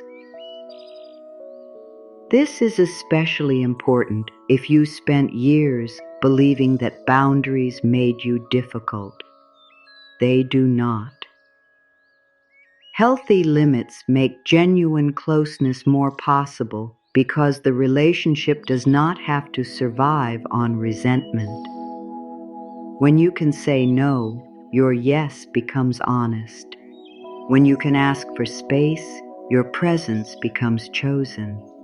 When you can speak about what hurts, your forgiveness becomes real rather than forced. When you can decline what is not right for you, your openness is no longer submission. The shell is not rejection of the sea.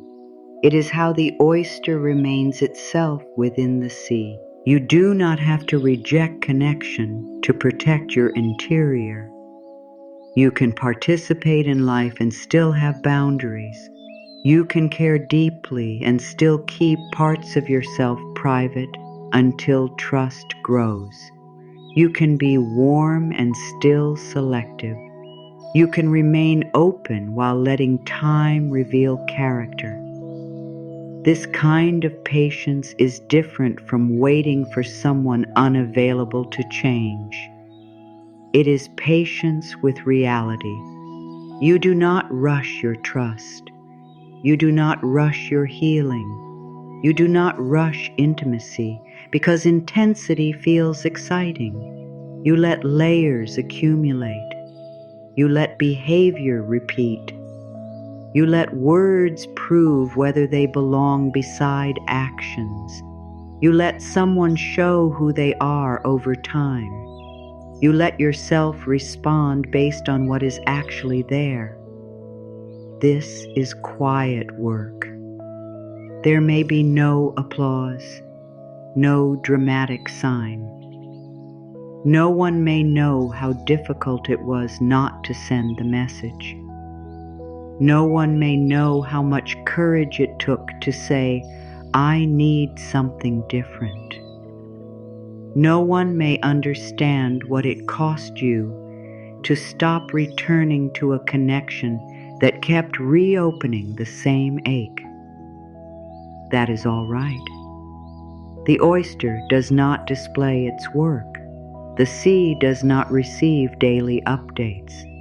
The pearl forms anyway.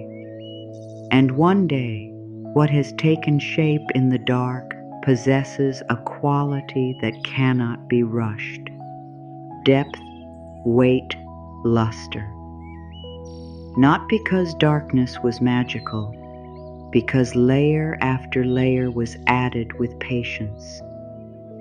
You are building that same kind of inner substance, not visible performance. Substance. The ability to remain with yourself when someone is uncertain. The ability to hear no without turning it into proof that you are deficient. The ability to leave what repeatedly hurts without needing to hate the person involved. The ability to distinguish loneliness from a reason to return. The ability to let attraction exist without surrendering judgment. The ability to want someone and still ask whether they are capable of meeting you well. That is substance, and substance changes what you find desirable. When your inner standards rise, some old dynamics lose their shine. You begin seeing how much of the excitement came from uncertainty. You become less impressed by beautiful words without follow-through. You become less moved by last-minute attention, less captivated by inconsistency, followed by intensity. Less willing to interpret basic effort as extraordinary. You do not need to force this shift. It comes as the pearl grows. What used to seem rare begins to seem insufficient. What used to keep you waiting begins to feel too expensive. What used to make you prove yourself begins to feel unfamiliar. You begin asking a new question. Not, How powerful is this attraction? But what kind of life does this connection create inside me? That question has depth. Does this bond make room for calm? Does it let you be honest? Does it ask both people to participate? Can uncertainty be discussed? Can hurt be repaired? Can affection survive ordinary days? Can care remain present when nothing dramatic is happening? The answer matters, because real closeness must live beyond intensity. A pearl does not become precious because it flashes for one moment. Its value comes from what has been formed layer after layer. The same is true of trust. Trust is layered. One kept promise, one honest conversation, one respectful disagreement, one repaired mistake, one boundary heard without punishment, one difficult truth handled with maturity. Then another, not perfection, accumulation. The quality of a bond is revealed by what accumulates. If what accumulates is confusion, resentment, fear, and unfinished conversations, your heart eventually feels the weight. If what accumulates is steadiness, mutual care, honesty, and repair, something different forms. This is why you no longer have to be seduced by a single beautiful moment. You can appreciate the moment and keep watching what layers around it. You can enjoy someone's words and see what behavior follows. You can feel attraction and still remain curious about character. You can feel hope and still stay grounded in evidence. This protects the pearl. It does not hide you from life. It helps you participate without losing yourself. There is another lesson in the shut shell. The oyster does not keep opening to ask whether the pearl is valuable yet.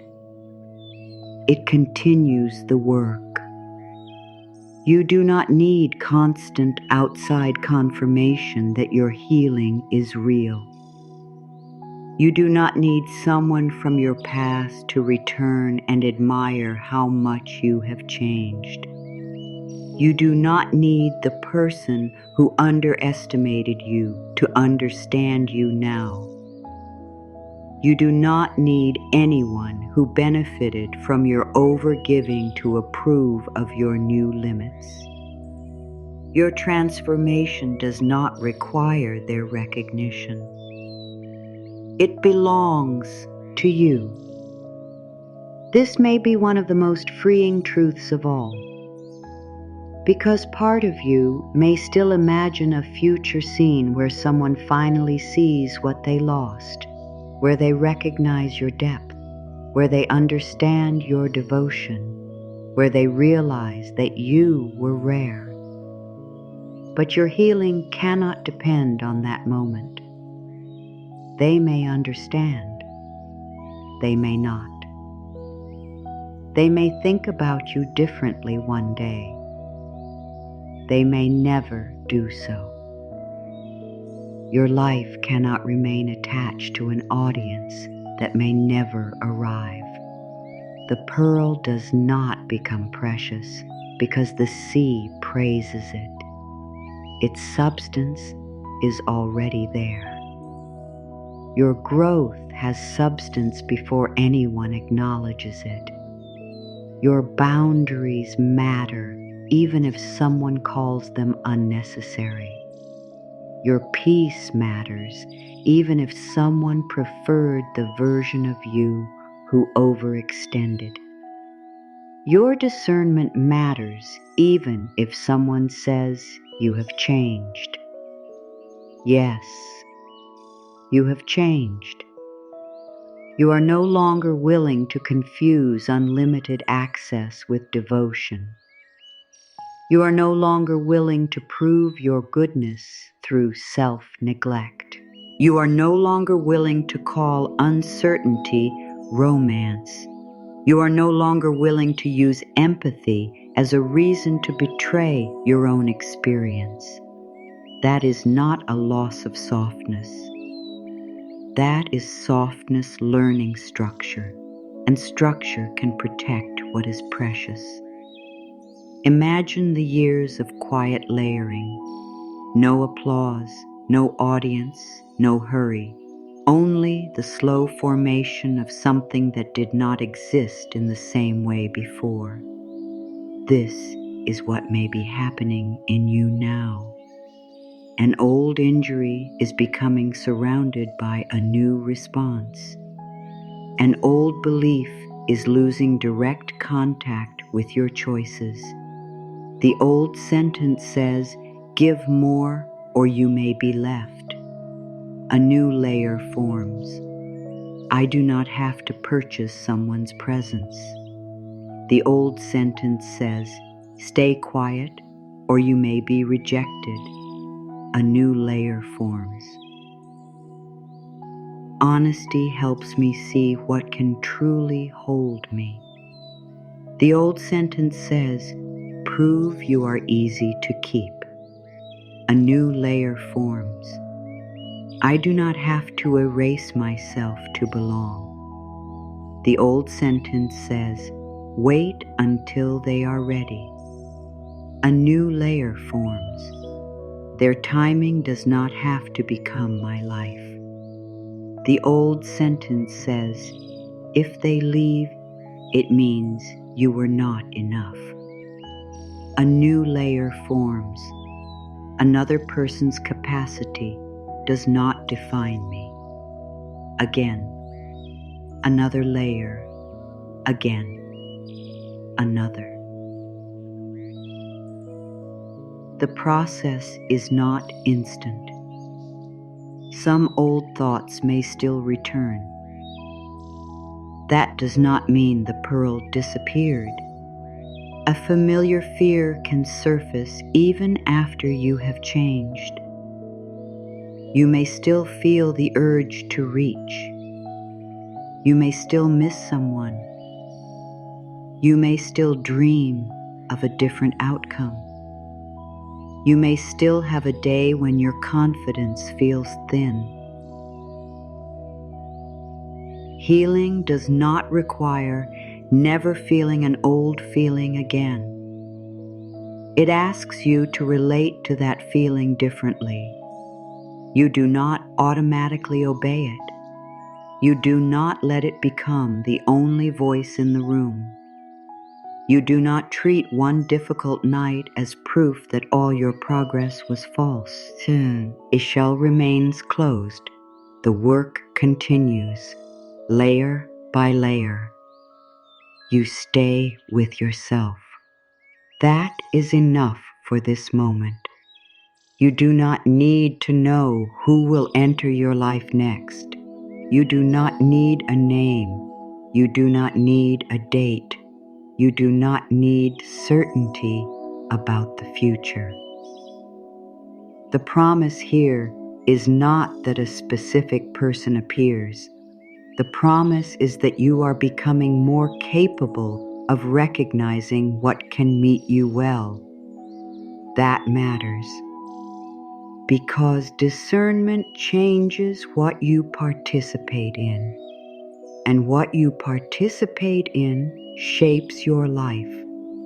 You become less available for confusion, more available for clarity, less available for emotional bargaining, more available for mutual effort, less available for being admired only when you are useful, more available for being known as a whole person. This is not a guarantee about who arrives. It is a change in what you are prepared to choose, and that change begins inside the closed shell, hidden, patient, strong. The deeper work does not ask to be rushed. It does not need to become visible tonight. It only asks you to keep adding the next true layer. One honest boundary, one refusal to over-explain, one decision not to pursue what has become repeatedly unclear. One moment of remembering that your heart is not a bargain. Another layer, another. And somewhere inside all that quiet formation, an original truth begins to become solid enough to hold. You do not have to force what is meant to meet the healed version of you. You become more ready for what can recognize your depth without requiring you to break your shell open to prove it. You do not have to break yourself open to prove that something precious has formed within you. The years of quiet layering have already changed the way you see. You are beginning to recognize the difference between being desired and being respected, between being pursued for a moment and being considered with care, between someone wanting access to your tenderness and someone knowing how to protect what they have been trusted with. These distinctions are not small. They are the pearl, not a reward placed into your hands from outside, a depth formed through everything you finally became willing to understand. You may still have days when the old ache speaks loudly. A memory can return. A name can pass through your mind. A familiar loneliness can make the past appear softer than it really was. On those days, you may temporarily forget how much you have learned. You may remember the warmth and forget the waiting. Remember the closeness and forget how often you felt uncertain. Remember the promises and forget the long spaces between them. That is human. Memory does not always present a complete record. It often brings forward what carries the strongest feeling. This is why your new discernment matters. You do not need to fight every memory. You can let it pass through. Then you can remember the whole truth. There were good moments. There were also things you could no longer keep carrying. Both belong. You do not have to choose one version of the past in order to move forward. You can honor what was beautiful without using beauty to excuse what remained painful. You can admit something mattered and still decide it cannot be the measure of what you accept again. This is how the healed heart becomes different from the heart that only survived. Survival asks, how do I keep this from ending? Healing asks, what is this asking me to become in order to remain? Survival may tolerate confusion because loss feels unbearable. Healing begins to understand that losing yourself is also a loss. Survival may take any small return as proof that hope should continue. Healing looks at the whole pattern, not coldly, clearly. That clarity is not the end of tenderness. It is tenderness becoming trustworthy. You can trust a heart that no longer abandons you whenever another person becomes uncertain. You can trust a heart that does not rush to negotiate away its own needs. You can trust a heart that knows longing is a feeling, not an instruction. You can trust a heart that understands desire does not automatically mean compatibility. This trust may be new. For years, you may have trusted other people's reactions more than your own knowing. If they were pleased, you felt secure. If they withdrew, you questioned yourself.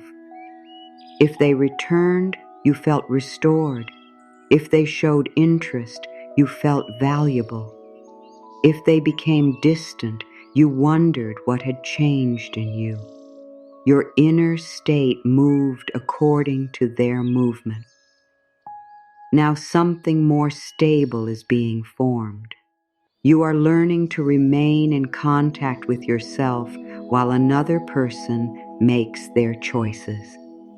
That is freedom. You can hear someone's uncertainty without immediately trying to remove it. You can hear that they are not ready without taking it as a challenge. You can see hesitation without auditioning harder.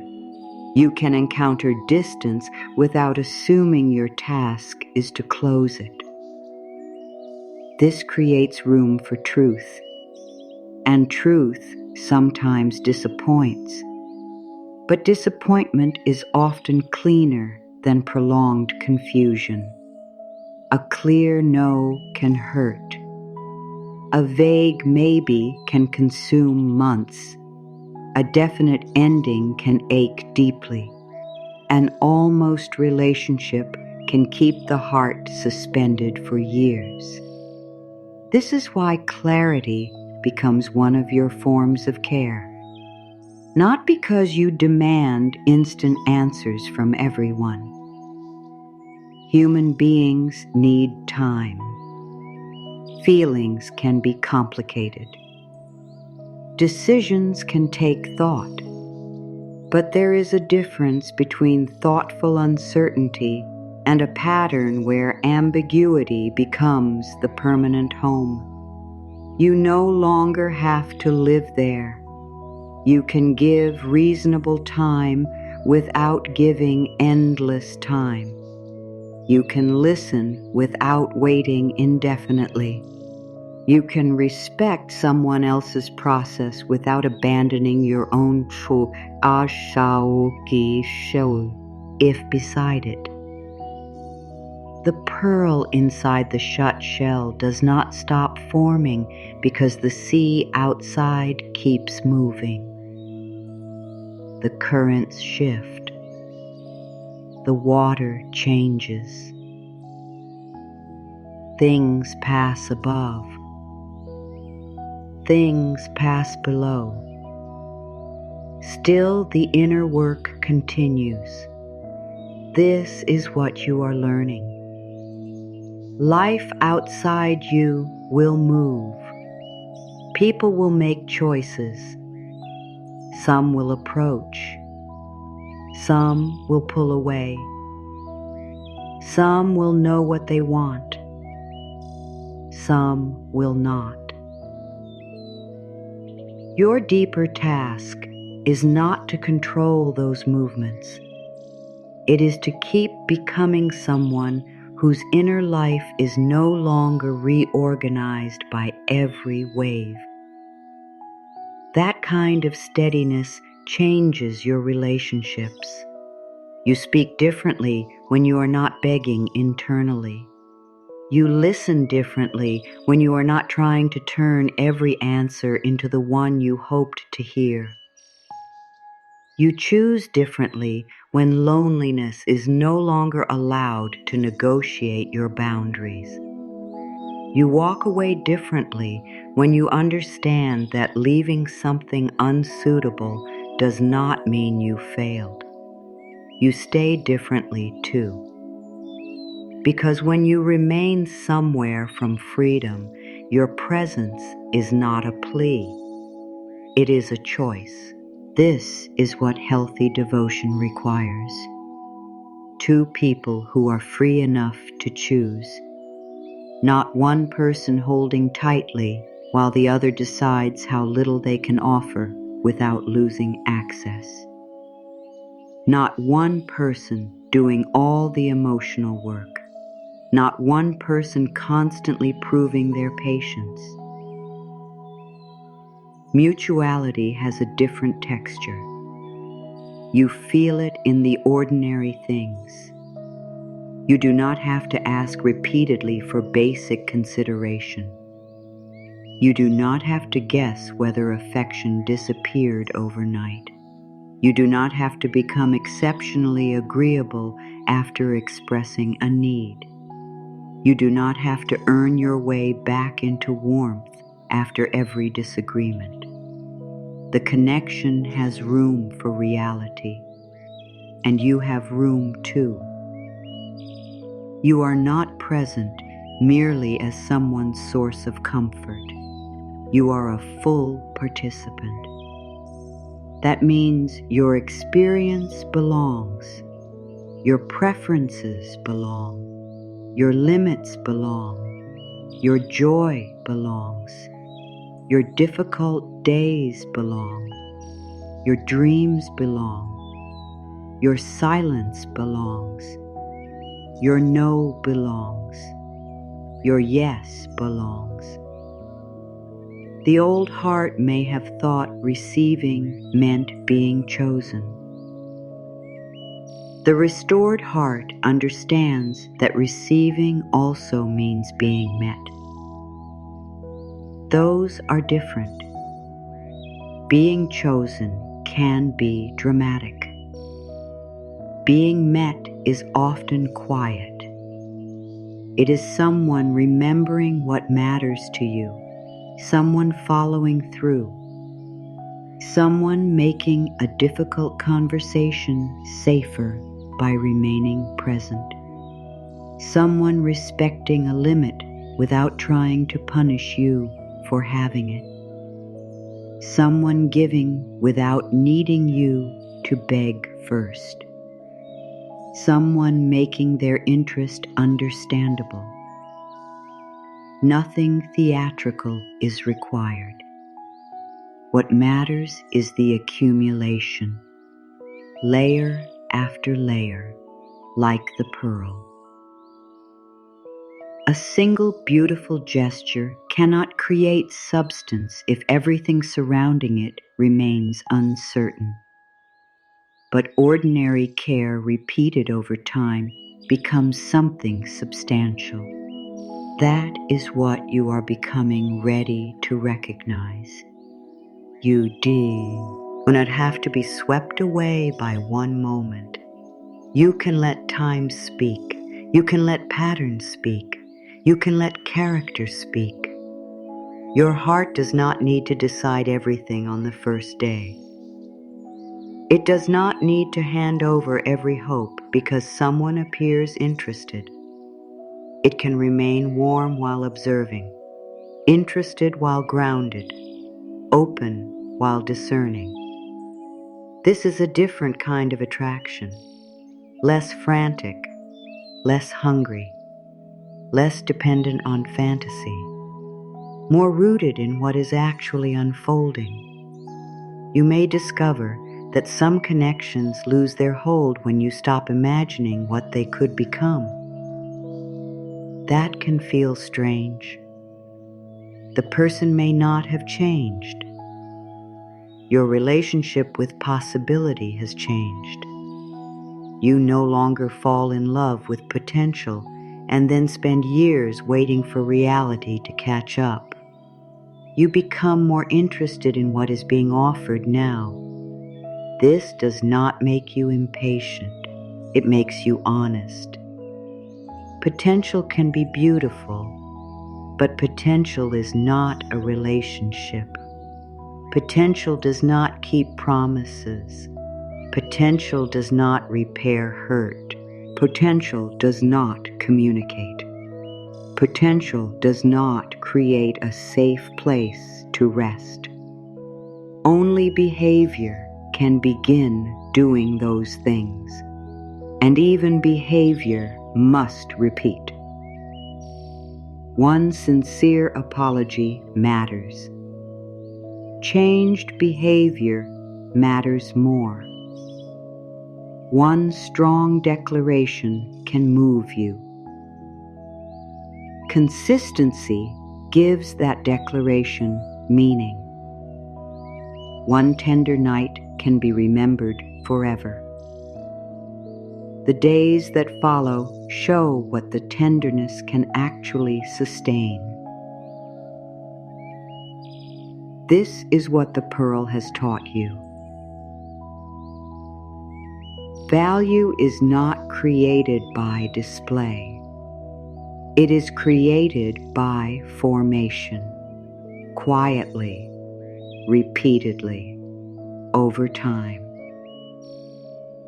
You are allowed to expect formation before you entrust someone with the deepest parts of you.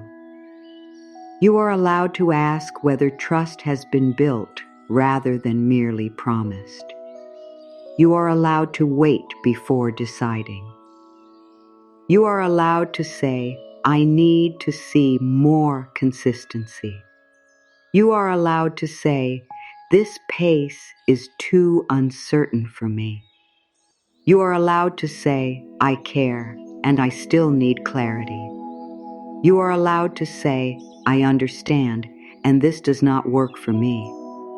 Those sentences may once have felt dangerous. They might have sounded like invitations for someone to leave. Now you begin to understand that anyone who can stay only while you remain silent about your needs was never offering the kind of closeness you were trying to preserve. The truth does not destroy what is healthy. It reveals what can hold truth. This does not mean every difficult conversation ends perfectly. Some people will become defensive. Some will need time. Some will disagree. Some may leave. Your safety does not come from controlling the reaction. It comes from knowing you will remain with yourself afterward. This is the restoration, not certainty about everyone else. Loyalty to yourself. You can feel sadness and remain loyal. You can feel longing and remain loyal. You can miss what was and remain loyal. You can wonder what might have happened and remain loyal. Loyalty to yourself does not require emotional numbness. It requires that feeling no longer automatically overrules discernment. You can say, I miss them, and not go back. You can say, I wish it had been different, and accept that it was not. You can say, part of me still cares and still keep the boundary. You can say, I wanted that future and still build another one. That is strength without hardness, and it is becoming more natural. The old pattern believed that to be desired, you had to be unusually accommodating. The new pattern asks whether desire comes with responsibility. The old pattern rushed to prove value. The new pattern lets value exist without performance. The old pattern feared that standards would reduce your chances of connection. The new pattern understands that clear limits reduce your chances of repeating what once depleted you. That is not loss, it is selection. Not selection of a guaranteed person, selection of what you participate in. You cannot control who arrives. You can become more intentional about what is permitted to remain. This is how destiny becomes less about predicting an outcome and more about participating wisely in your own life. You do not need the future revealed. You need enough self-trust to meet it. Whatever comes next, you are bringing a different heart to it. Not a heart without history, a heart with wisdom, not a heart that never trembles, a heart that knows how to stay grounded while trembling, not a heart that never wants reassurance, a heart that does not sacrifice itself to obtain it, not a heart that has stopped hoping, a heart that no longer uses hope to erase evidence. This is your pearl, not perfection. Discernment formed around tenderness, a beautiful inner firmness, something polished through truth, something that does not need to shout. You can carry it quietly. You do not need to tell everyone you have changed. The people who meet you will experience the change.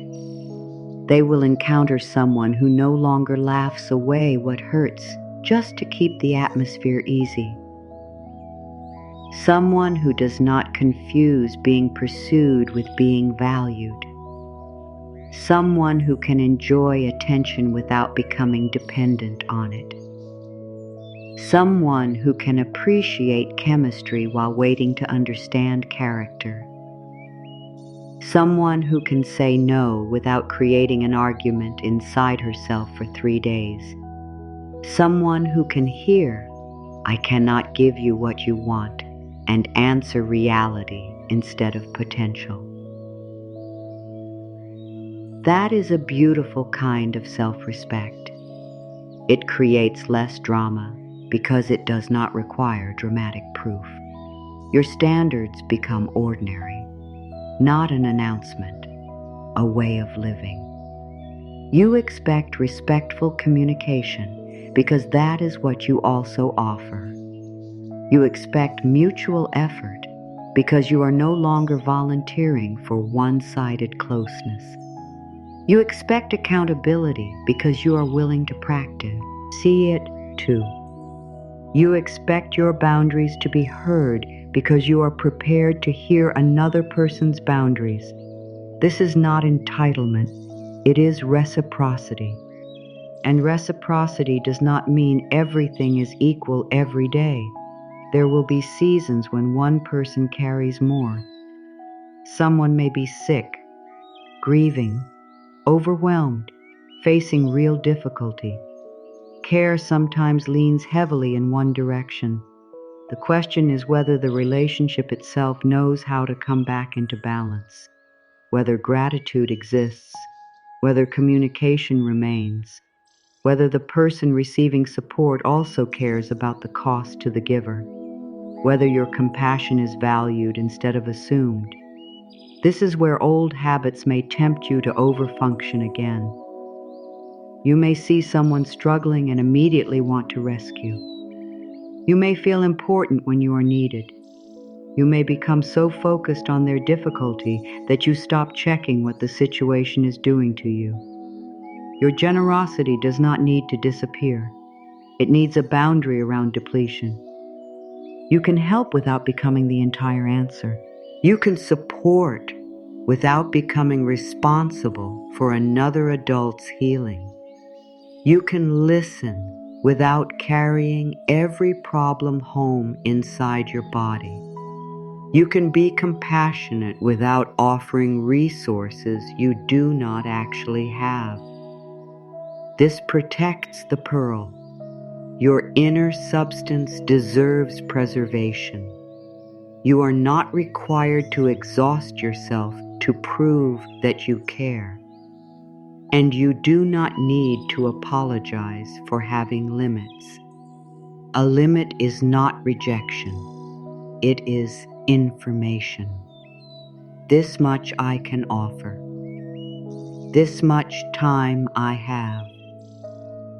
This behavior does not work for me. This is what I need to remain in the conversation. This is where I step back. Clear information can feel uncomfortable to someone accustomed to unlimited access. That discomfort is not always evidence that you are doing harm. Sometimes it is the natural adjustment that happens when a relationship stops being organized around one person's overgiving. You can remain kind while the adjustment happens. You do not have to defend every boundary for hours. You can explain once.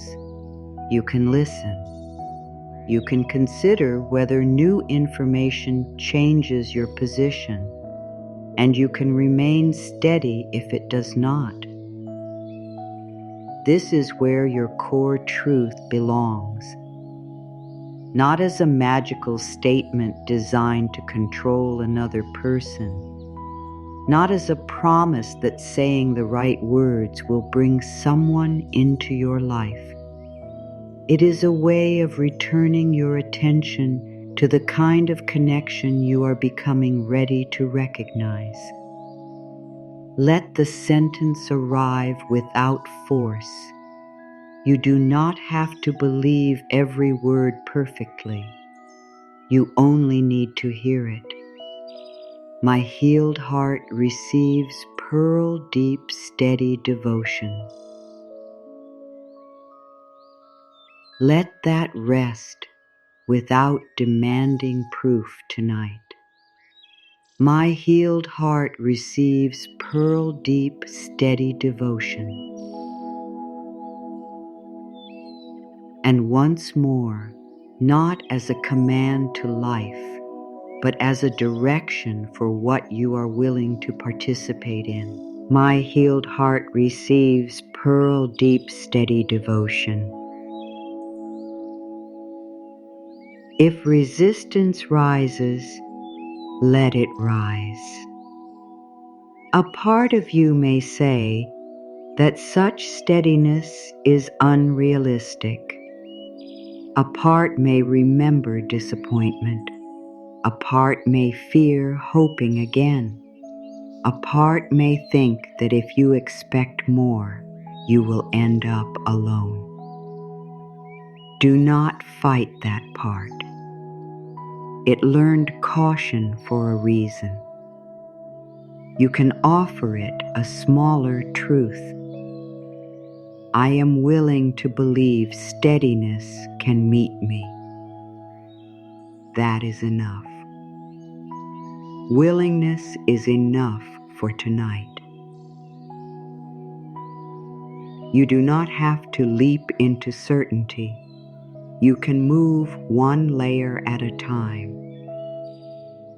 I am willing to believe that care can be clear. I am willing to believe that affection can be mutual.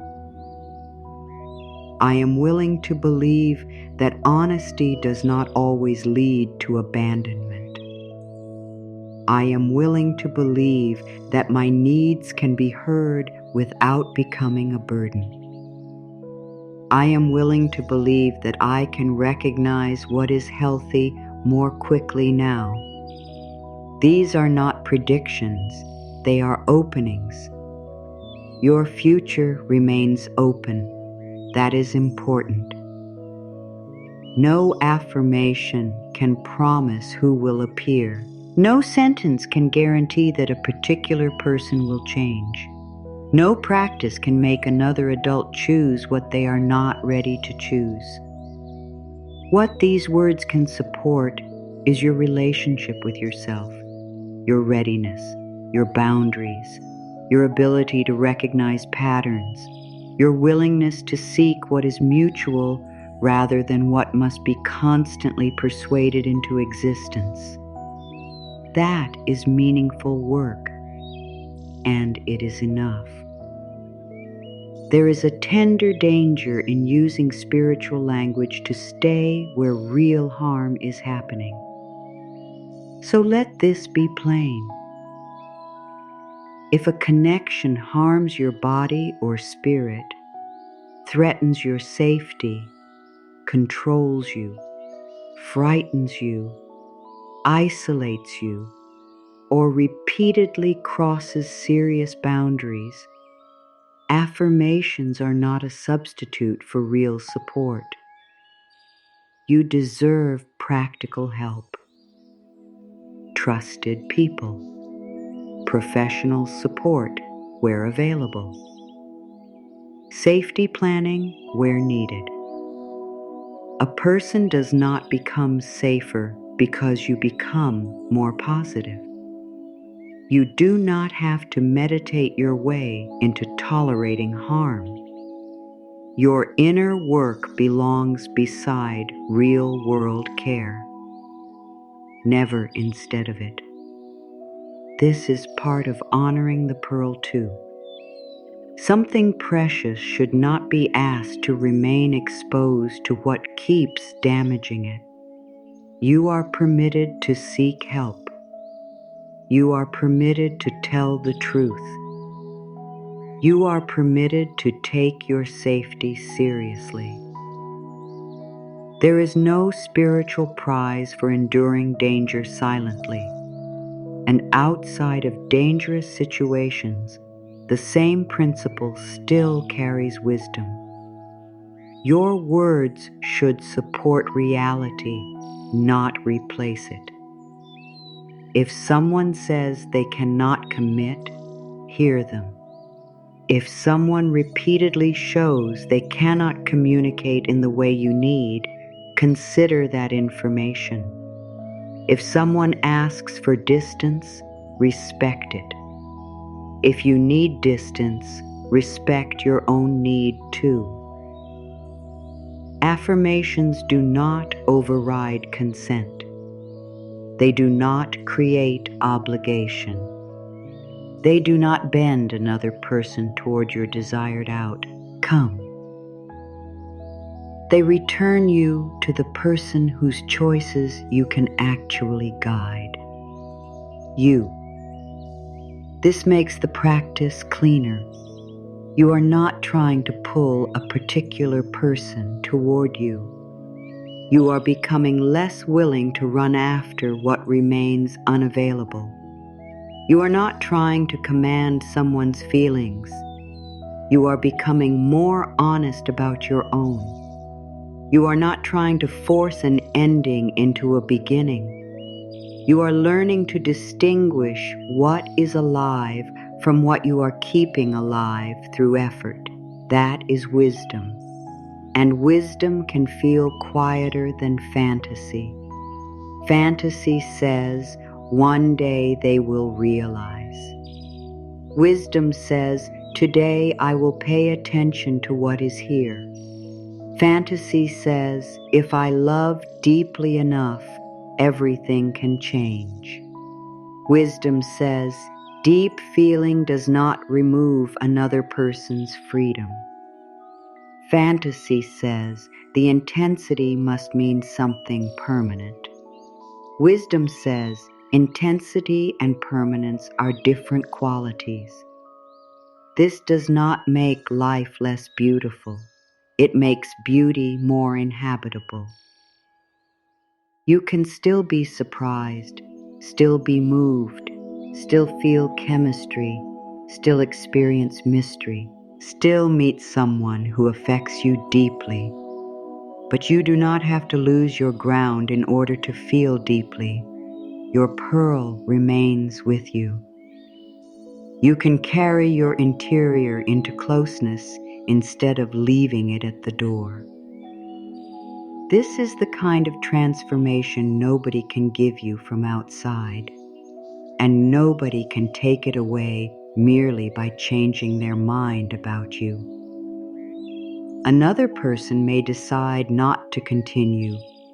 Pain may come, but the pearl remains. Someone may misunderstand you. The pearl remains. Someone may be unable to give what you hoped for. The pearl remains. A connection may end before you wanted it to. The pearl remains.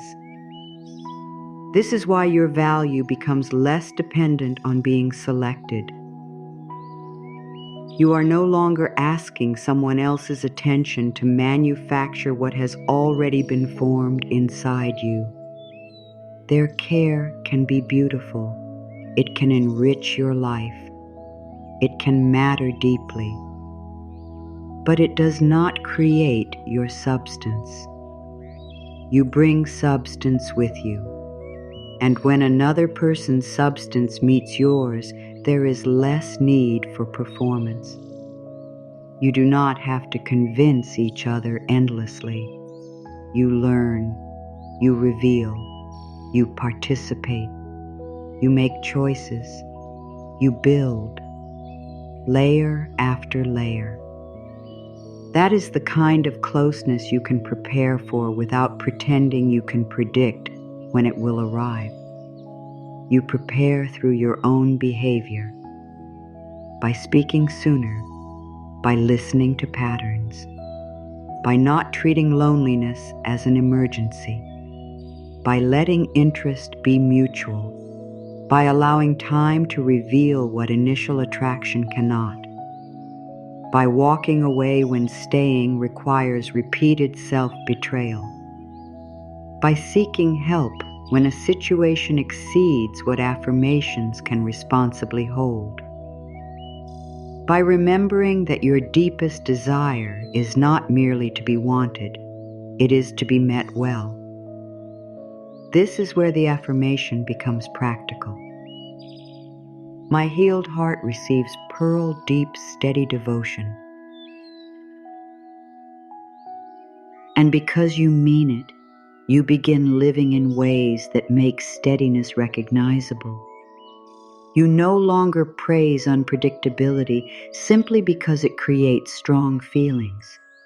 You stop offering endless extensions to patterns that have already become clear. You become willing to disappoint people who expect access you can no longer give. You become willing to disappoint the old version of yourself who thought every ending had to be prevented. You become willing to choose peace without calling it boring.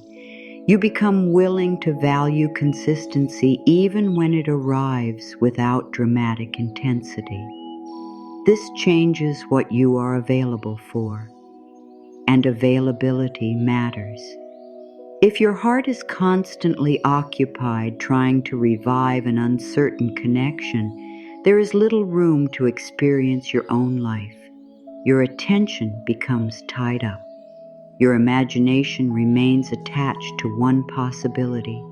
Your days become conversations with someone who may not even be present. Returning your attention to yourself creates space.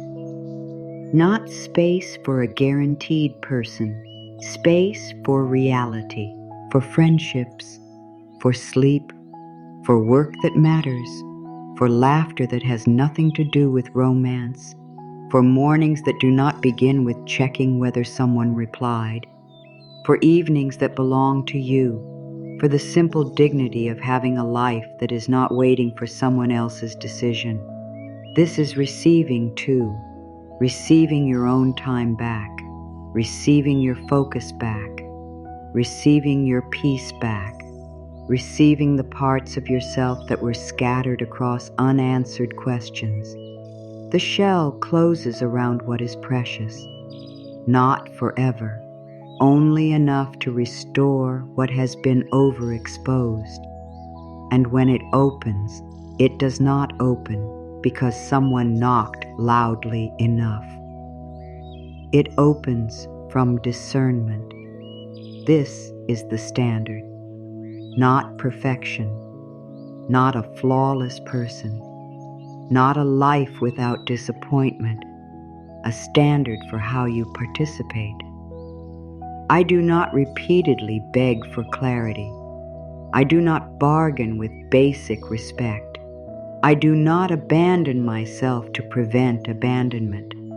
I do not confuse someone's potential with their current capacity. I do not call pain proof that something is profound. I do not stay only because leaving is sad.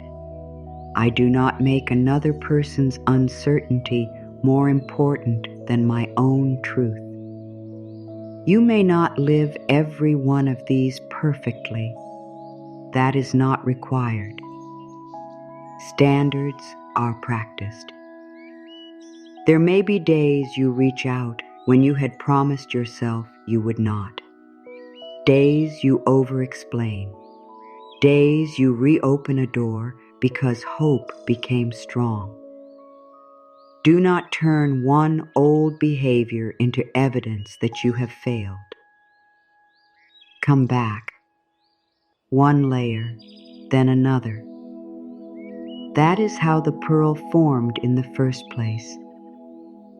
If this is one of the nights when doubt tends to rewrite your history, save these words for those doubt days. Not so you can force yourself to feel strong, so you can remember the whole picture when memory shows you only one beautiful fragment. Return when you need the reminder. You do not have to make a permanent decision from a temporary ache. You only have to remain honest for this moment. The shell can stay closed tonight. The pearl does not need to prove anything. Neither do you. You can rest inside what has already been formed. Your discernment, your tenderness, your clarity, your growing trust in yourself. The quiet knowledge that what is meant to be healthy for you will not require the destruction of these things. You are not asking life for a perfect story. You are becoming unwilling to betray yourself for an unfinished one. That is enough movement for tonight. The work continues without spectacle, layer by layer. And what has formed in the dark is becoming too precious to trade again for half of what your heart once begged to call whole. The quieter you become inside, the easier it is to recognize what does not require pursuit. You do not have to lean toward every uncertainty. You do not have to turn every unanswered question into a task.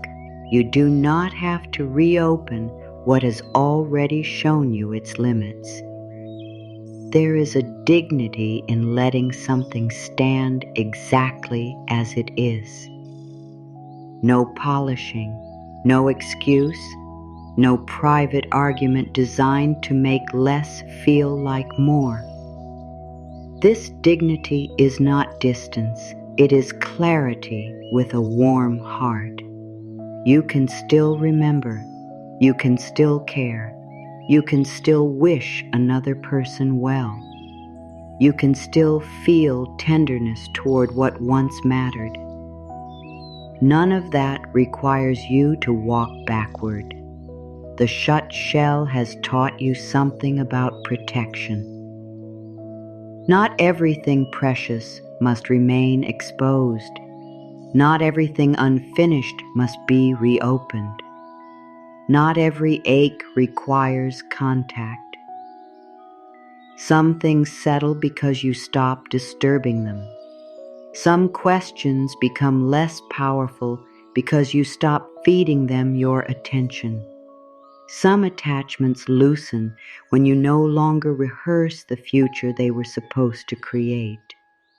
That future may once have felt vivid. You may have pictured ordinary mornings, shared plans, a certain kind of closeness, a life built from all the promise you thought you saw. Letting go of that imagined future can be harder than letting go of what actually happened, because imagination does not have the same limitations reality has. In imagination, people become ready. Conversations finally happen. Old fears disappear. Timing becomes perfect. Everything difficult becomes understandable. Potential fulfills itself. It is a beautiful place to visit. It is a painful place to live. You deserve to inhabit the life that is truly available to you, not one that exists only if another person changes, not one that begins after someone finally decides, not one that requires you to remain suspended. Your days are happening now. Your life is not standing outside a locked door waiting for permission to begin. There are pieces of you ready to return fully to those days. Your attention, your curiosity, your appetite for small pleasures, your ability to become absorbed in something that has nothing to do with another person's feelings, your capacity to sleep without replaying a conversation, your ability to wake without immediately checking for evidence. These returns may happen gradually. Welcome them anyway. The first evening you realize several hours passed without thinking about the old situation is not betrayal. It is space returning. The first morning you feel light before remembering what used to hurt is not indifference. It is your inner world learning another rhythm. The first time a memory comes and does not change the whole day is not proof that the past meant nothing. It means the memory is no longer holding every key. This is how healing often becomes visible, not through forgetting, through freedom of movement. You can remember and continue, feel and continue, miss someone and continue, wonder and continue. Your life no longer has to stop at each old doorway.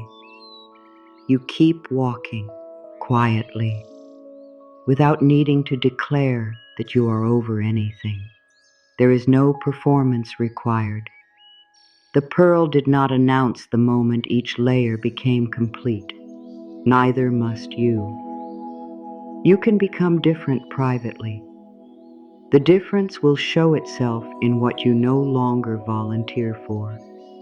You will hear familiar words and respond differently. You will recognize familiar uncertainty sooner. You will feel an old attraction and remain curious instead of immediately surrendering judgment. You will encounter someone compelling and still ask whether their presence creates steadiness. You will remember that chemistry can begin a story but cannot carry one alone. You will let time contribute its evidence.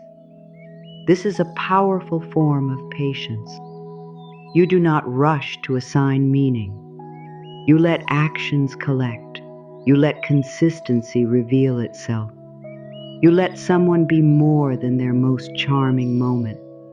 You let yourself be more than your strongest longing. There is room for discovery, room for truth, room to change your mind, room for another person to change theirs. The old version of you may have found this openness frightening because it contains uncertainty. But this kind of uncertainty is different. It is not the uncertainty of waiting indefinitely for someone to decide whether you matter. It is the natural uncertainty of meeting life without demanding guarantees. No connection arrives with absolute certainty. No heart can eliminate all risk. You do not need absolute safety before participating. You need enough trust in yourself to know that if information changes, you can respond. That is what has been forming. You trust yourself more. Not because you will never make another mistake. You may. You may misunderstand someone. You may become attached before you know enough. You may offer another chance that LA. Terror seems unnecessary. You may ignore a small signal and realize its importance later. Self-trust is not the belief that you will choose perfectly. It is the belief that you will listen when reality becomes clear. You will adjust. You will speak. You will seek support. You will stop when stopping becomes necessary. You will leave room for your own protection. That trust makes closeness less frightening because another person's behavior is no longer the only thing standing between you and devastation. You have yourself. You have discernment. You have the ability to act. You have the right to revise a decision. You have the right to ask questions. You have the right to take your time. You have the right to say, "This no longer works for me." Those rights do not depend on anyone agreeing. A person may feel disappointed. A person may think you are making the wrong choice. A person may sincerely wish you would remain. You can listen without surrendering your own judgment. You can consider another viewpoint without handing it the final vote. This is especially important for the heart that spent years believing peace meant keeping everyone pleased. Peace is not universal approval. Sometimes peace comes after an uncomfortable truth. Sometimes peace arrives after someone is disappointed in you. Sometimes peace begins after you stop explaining a decision that has already been explained. There can be sadness in that peace. There can be grief. Still, beneath the grief, there is less conflict with yourself. That matters. You know the exhaustion of living against your own knowing. You do not need more of it. The old pattern may ask you to return whenever loneliness rises. Before you obey, remember the pearl. Years of layering, years of learning, years of discovering what your tenderness needs around it. You would not dive into deep water, find something form through such patient work, and then throw it away because the surface became quiet. Your solitude is not evidence that you should return to anything that diminished you. Quiet can feel unfamiliar after emotional intensity. Give it time. A nervous mind accustomed to uncertainty can mistake calm for emptiness. Stay long enough to learn the difference. Emptiness drains. Calm restores. Emptiness tells you nothing matters. Calm tells you nothing must be forced. Emptiness feels like disappearance. Calm feels like room. There is room now. Do not rush to fill all of it. Some of that room belongs to you. Let it remain open. Let your own presence become familiar again. Listen to your preferences without immediately measuring them against what another person might want. Eat when you are hungry. Rest when you are tired. Return calls when you truly have the capacity. Decline what overextends you. Spend time with people around whom you do not have to perform ease. Give yourself ordinary experiences that are not part of a healing project. You do not have to turn every day into self-improvement. Sometimes restoration is an uneventful afternoon, a full night's rest, a meal eaten without checking a screen, a conversation that does not leave you analyzing every word, a few quiet hours in which nothing is being decided. Your heart needs ordinary ground. That is where new expectations become normal. You begin to learn how it feels when you are not on alert.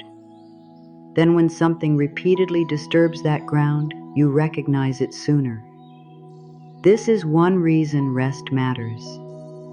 Exhaustion can make familiar patterns seem easier than change. When you are depleted, you may crave the quickest reassurance. You may reach for the person associated with both the wound and the relief. Rest creates a little space between feeling and action. Tonight, that space can widen. You do not have to solve longing. You can let it exist without turning it into movement. A feeling can rise, remain, pass.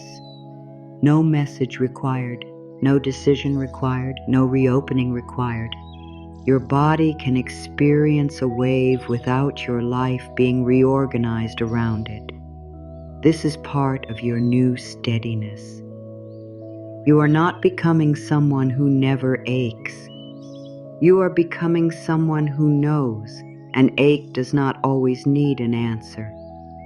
Some feelings ask only to be carried for a little while. Then they soften. Like the inner surface of the shell slowly covering what once rubbed against it. One layer, then another. You have already survived feelings that once seemed endless. You have already lived through days you thought would break you. You are here, different, more discerning, still tender. That is significant. You did not have to become bitter to become wiser. You did not have to stop caring in order to learn limits. You did not have to make another person a villain in order to stop making them your destination. This is a cleaner freedom. No revenge, no need to be proven right, no secret wish that someone suffers enough to understand your value. Their path can belong to them. Yours can belong to you. You do not need their regret. You need your own return. Return to your time, your voice, your choices, your interior. The pearl formed there, deep inside, away from applause, away from persuasion, away from the need to be seen. And what formed there can become the quiet measure of what you accept now. Does this honor the inner life I have rebuilt? Does this ask me to abandon my clarity? Does this invite mutual participation? Can I remain fully present here? You may not always have an immediate answer. That is fine. You do not need to rush. You have learned that haste can make intensity look like certainty. Let the shell protect what is still becoming clear. Time can help. Observation can help. Conversation can help. Support can help. There is no prize for deciding too quickly. There is also no prize for waiting forever. You can live between those extremes, patient, present, honest, ready to move when reality becomes clear. This is the kind of readiness that matters, not readiness for a promised person, readiness for healthier participation, readiness to recognize mutual care, readiness to leave what asks for repeated self-erasure, readiness to accept warmth without distrusting it merely because it is calm, readiness to let something good unfold without trying to secure it every hour. You are becoming capable of receiving without gripping. There is relief in that. You do not need to seize every good thing. You can experience it. You can appreciate it. You can let it reveal its shape. What belongs in your life through mutual choice will not need to be held together solely by your fear. There will be effort. There will be conversations. There may be uncertainty. But you will not be the only one keeping the connection alive. You will feel participation coming toward you, not perfectly, repeatedly. And if it does not, you will know more quickly what that absence means for you. This is enough. You do not need more prophecy than that. You have the wisdom to observe, the courage to respond, the tenderness to remain open. Now the mind can become quieter. The long explanations can end for tonight. You have thought enough. You have carried enough. You have studied enough signs. You do not need another answer before sleep. Let the words become smaller now. Let them come closer to the heart. Not promises, reminders. First-person truths you can rest beside. I remain with myself. I choose mutual care. I trust consistent action. I honor my limits. I welcome clear affection. I keep my dignity. I speak with honesty. I respect my timing. I release forced closeness. I choose what is mutual. I trust slow evidence. I let action speak. I keep my center. I value steady care. I can wait wisely. I can leave kindly. I can ask clearly. I can hear truth. I can survive no. I can receive yes. I choose calm connection. I protect my tenderness. I honor my peace. I welcome reciprocity. I trust my discernment. I do not audition. I do not beg. I do not bargain. I do not shrink. I remain whole. I remain open. I stay discerning. I choose clarity. I choose respect. I choose steadiness. I trust myself. I am grounded. I am protected.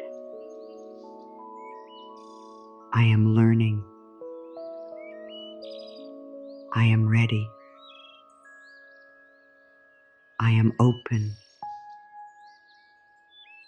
I am calm. I stay whole. I stay here. I am safe. I can rest. Enough for now. No proving, no pursuit, no bargaining, no decoding, no waiting, no forcing. Just breathing, just resting. Still here, still whole. Quiet now, soft inside. Nothing owed, nothing forced. No answer needed. Rest can come, the shoulders can loosen, the jaw can unclench, the tongue can rest, the muscles around the eyes can soften, the forehead can become smooth, the hands do not need to hold anything. Let the fingers become heavy. Let the palms rest where they are. No reaching tonight. The chest does not need to prepare for news. The belly does not need to brace. The legs have nowhere to carry you. The feet have completed their work for this day. You can become heavier against the bed. The outside world can continue without your supervision. Messages can remain unread. Questions can remain unanswered. People can make their own choices. You do not have to stand watch over anyone's feelings. You do not have to keep a connection alive while you sleep. Anything real can survive your rest. Anything healthy does not require 24-hour vigilance. Let that sentence settle. You are permitted to become unavailable to worry. For this night, for this hour, for this breath. The shell closes quietly, not from fear, for restoration. Inside, nothing precious is being lost. The pearl remains. The work remains. Your wisdom remains. You do not have to carry it consciously. Sleep can hold the next few hours. Release the last conversation. Release the imagined reply. Release the version of tomorrow you keep trying to predict. Release the need to know who thinks of you. Release the need to know what's seen. Oh, me one finally understands. Release the urge to measure your importance through another person's attention. Release the old audition. Release the extra explanation. Release the unfinished argument. Release the fantasy of one perfect sentence changing everything. Release the belief that rest means giving up. Rest is not surrendering your future. It is returning your body to itself. The breath can become ordinary. No special rhythm, no effort, in, out, and again. You do not have to listen closely anymore. The words can drift farther apart. Your mind can miss some of them. Nothing important will be lost. You already carry what matters. The shell knows how to close. The pearl knows how to remain. You know how to stay with yourself. The room can become quieter. The day can move farther away. What happened earlier does not need another review. What may happen tomorrow does not need preparation now. This moment asks almost nothing. A bed beneath you, air moving, the weight of your own body, the simple fact that you are here. No performance, no proof, no one to convince, no one to pursue, nothing to earn before rest. You have done enough for this day. The mind may wander back once more. That is all right. Let it return without criticism. A thought, then quieter, a memory, then farther away, a question, then no answer. You do not need to finish it. The shell remains still beneath the dark water. Its hidden work continues without your supervision, layer by layer, quietly, deeply. You may sleep before the next words arrive. That is fine. Your heart does not need to stay awake to protect what it has learned. Rest now. Let the outside fade.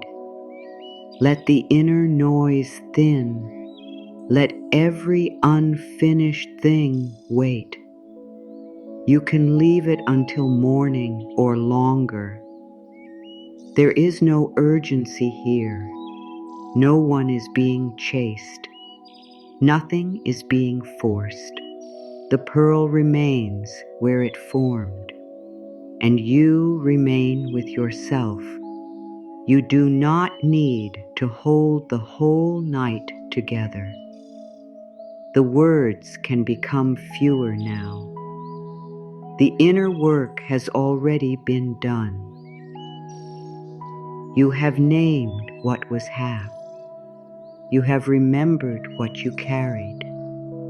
You have seen why reaching became a habit. You have stopped calling old survival wisdom a flaw. You have watched something precious take shape where nobody could see it.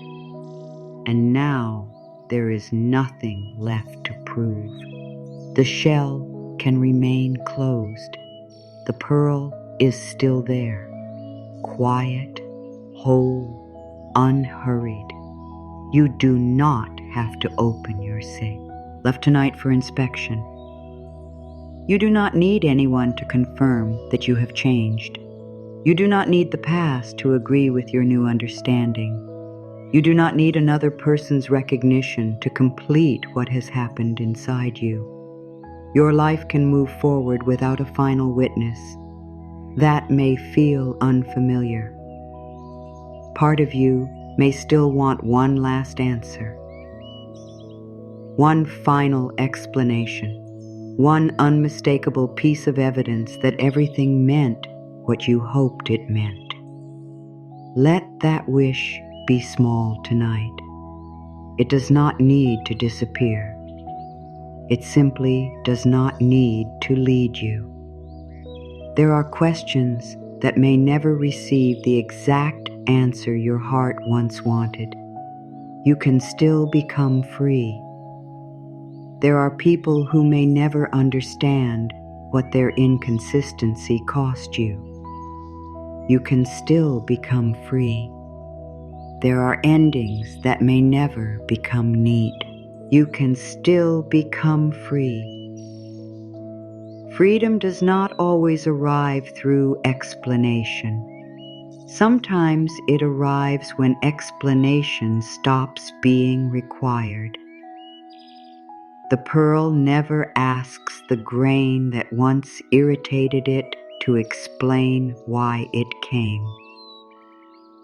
It does not wait for an apology before becoming what it becomes.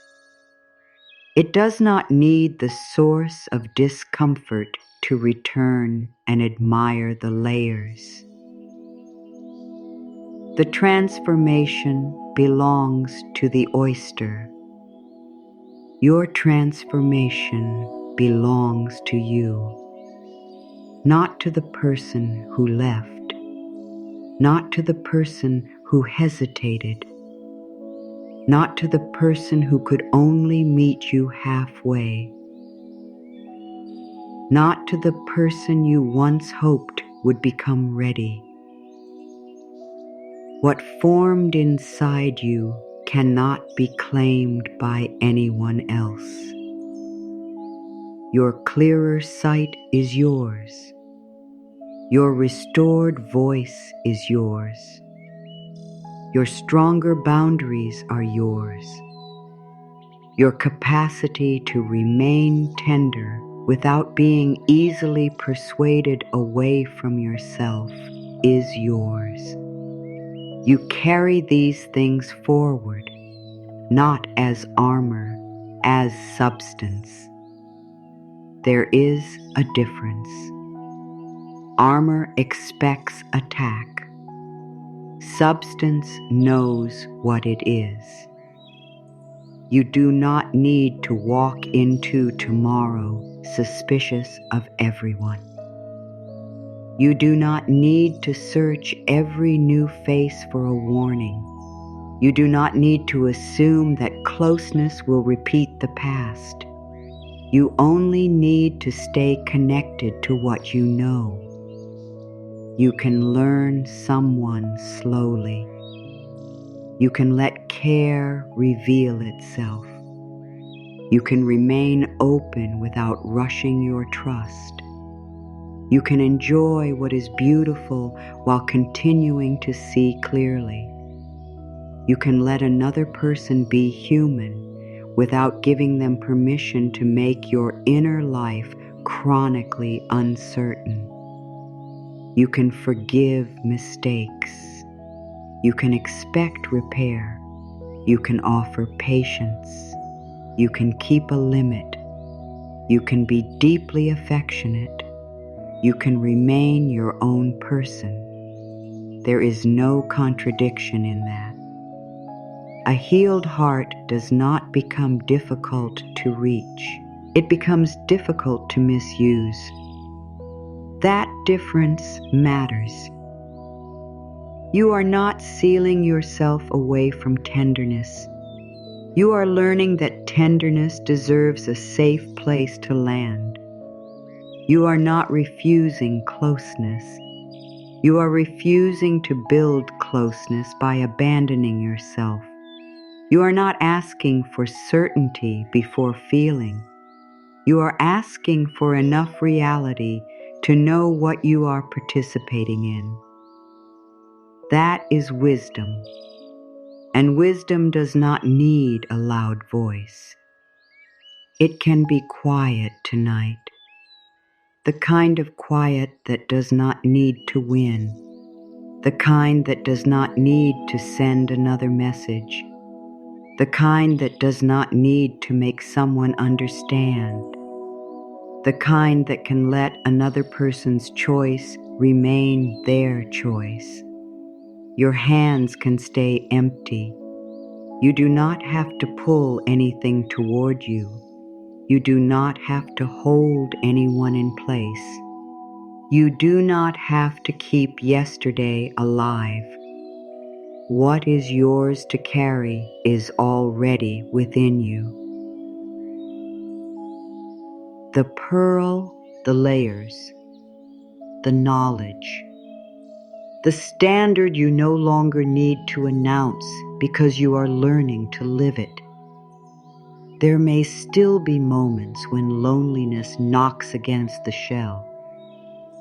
There may still be evenings when you miss familiar attention. There may still be dreams where an old chapter feels unfinished. Nothing has gone wrong when that happens. The pearl does not vanish because the water moves. Your progress does not vanish because emotion returns. You can feel without reversing your life. You can remember without reopening the door. You can ache without interpreting the ache as instruction. That is part of staying whole. Tonight, there is nothing you need to chase beyond this moment. And this moment is already here. The bed beneath you, the quiet around you, the breath moving without needing your help, the body slowly surrendering its weight. No future to secure, no person to persuade, no message to perfect, no hidden meaning to decode, no test to pass. The day can release you now. You can release the day. Let the shoulders become heavier. Let the arms rest. Let the fingers stop preparing to reach. Let the throat become soft. Let the chest have more room. Let the stomach loosen from all the conversations it tried to solve. Let the legs become still. You are not going anywhere tonight. You do not have to follow anyone. You do not have to catch anything before it disappears. Sleep does not take your power away. Sleep returns you to yourself.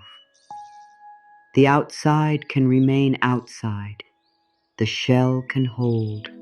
The pearl can rest. You have spent enough time looking outward for proof. For one night, nothing outside needs to answer you. Nothing outside needs to choose you. Nothing outside needs to become different before your body is permitted to soften. You are here. That is enough. You are learning. That is enough. You are staying with yourself. That is enough. The old heart once believed that giving more would make departure less likely. The wiser heart understands that no amount of giving can control another person's freedom. This does not make your generosity meaningless. It makes your generosity free.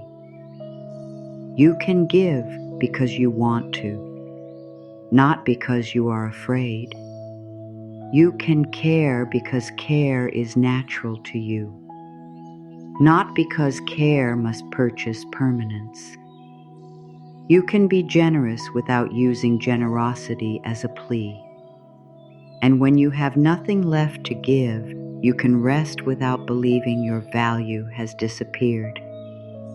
The pearl has no job to perform. It does not become more precious by exhausting itself. It does not wake each morning asking how useful it can be. It exists, formed, complete in its own nature. You can borrow that quiet tonight. No usefulness required, no performance required, no emotional labor required, no fixing, no proving, no rescuing, no convincing. Only rest. The mind may still offer one last memory. Let it come. You do not have to push it away. You do not have to enter it either. It can pass along the outer shell. You remain inside, safe enough for this moment, present enough for this breath, whole enough for this night. A future connection, if it comes, will meet a person who knows more than she once knew. It will meet someone who can ask, someone who can listen, someone who can say no, someone who can receive a clear yes without immediately searching for the hidden withdrawal behind it, someone who can enjoy consistency instead of needing uncertainty to create intensity. Someone who knows that ordinary steadiness can be deeply beautiful. You do not need to know who that person will be. You do not need to imagine a face. The future is allowed to remain unwritten. Your work is not to predict it. Your work is to meet it without leaving yourself behind. And tonight, even that work can stop. Nothing more is required. No more learning. No more examining. No more understanding. The layers have been placed. The pearl remains.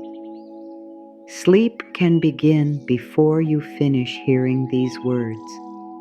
Let some sentences disappear. Let the spaces become wider. Let thought lose its sharp edges. No answer, no effort, no reaching, only quiet. The shell is still. The water beyond it can move as it wishes. You do not have to move with every current. You can stay, you can rest, you can belong to yourself. And if doubt visits on another day, remember what was formed here. Not a promise that no one will ever disappoint you. Something stronger. The knowledge that disappointment no longer has to make you abandon yourself. Not a promise that every connection will last. The knowledge that an ending cannot erase your substance. Not a promise that you will never want what cannot meet you. The knowledge that wanting does not require pursuit. You have choices now, quiet choices, powerful because they are yours. Stay where respect grows. Speak where honesty is possible. Step back where confusion becomes the permanent language. Seek real support when safety requires more than inner words. Let time show you what intensity cannot. Let behavior become part of the answer. Let yourself be met. And when you are not being met, do not turn your heart into a machine that works twice as hard. Return. Close the shell if you need to. Add another layer of truth. Rest until you can hear yourself again. You have practiced this already. You know the way home. Not to another person, to your own interior. The place where the pearl formed, the place that survived every season in which you thought you were losing something essential. You were becoming more visible to yourself. That visibility changes everything. It changes what you call devotion, what you call patience, what you call chemistry, what you call hope, what you call home. Home is no longer the place where someone finally stops leaving. Home begins where you stop leaving yourself. Let that be enough. The body is heavier now, the room quieter, the questions farther away. Nothing needs your attention. Nothing needs your defense. Nothing needs to be decided. The shell can remain shut until morning or longer. There is no hurry. The pearl does not hurry. What has depth does not need to rush toward recognition. What has substance does not beg to be chosen. What has been formed through patient truth does not have to compete for a place.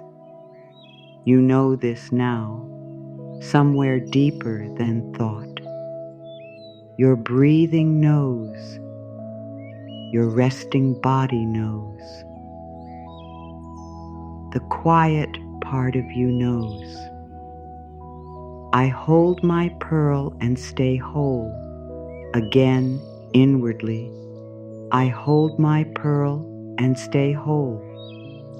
No strain, no performance, just a vow. I hold my pearl and stay whole.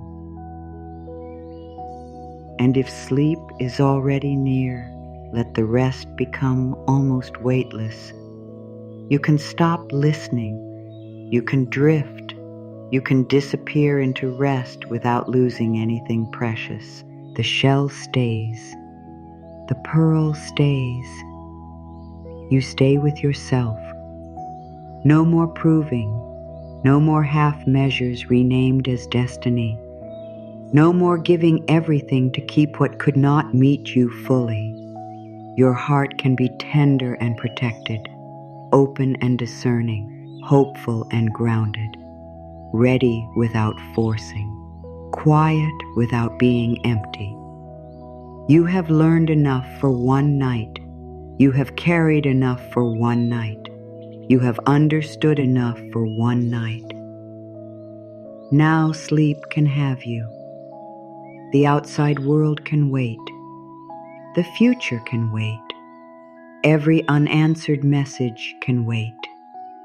Every unfinished story can wait. You do not need to chase a conclusion into the dark. You no longer chase. You attract. And what is deepest in you can rest without asking to be found.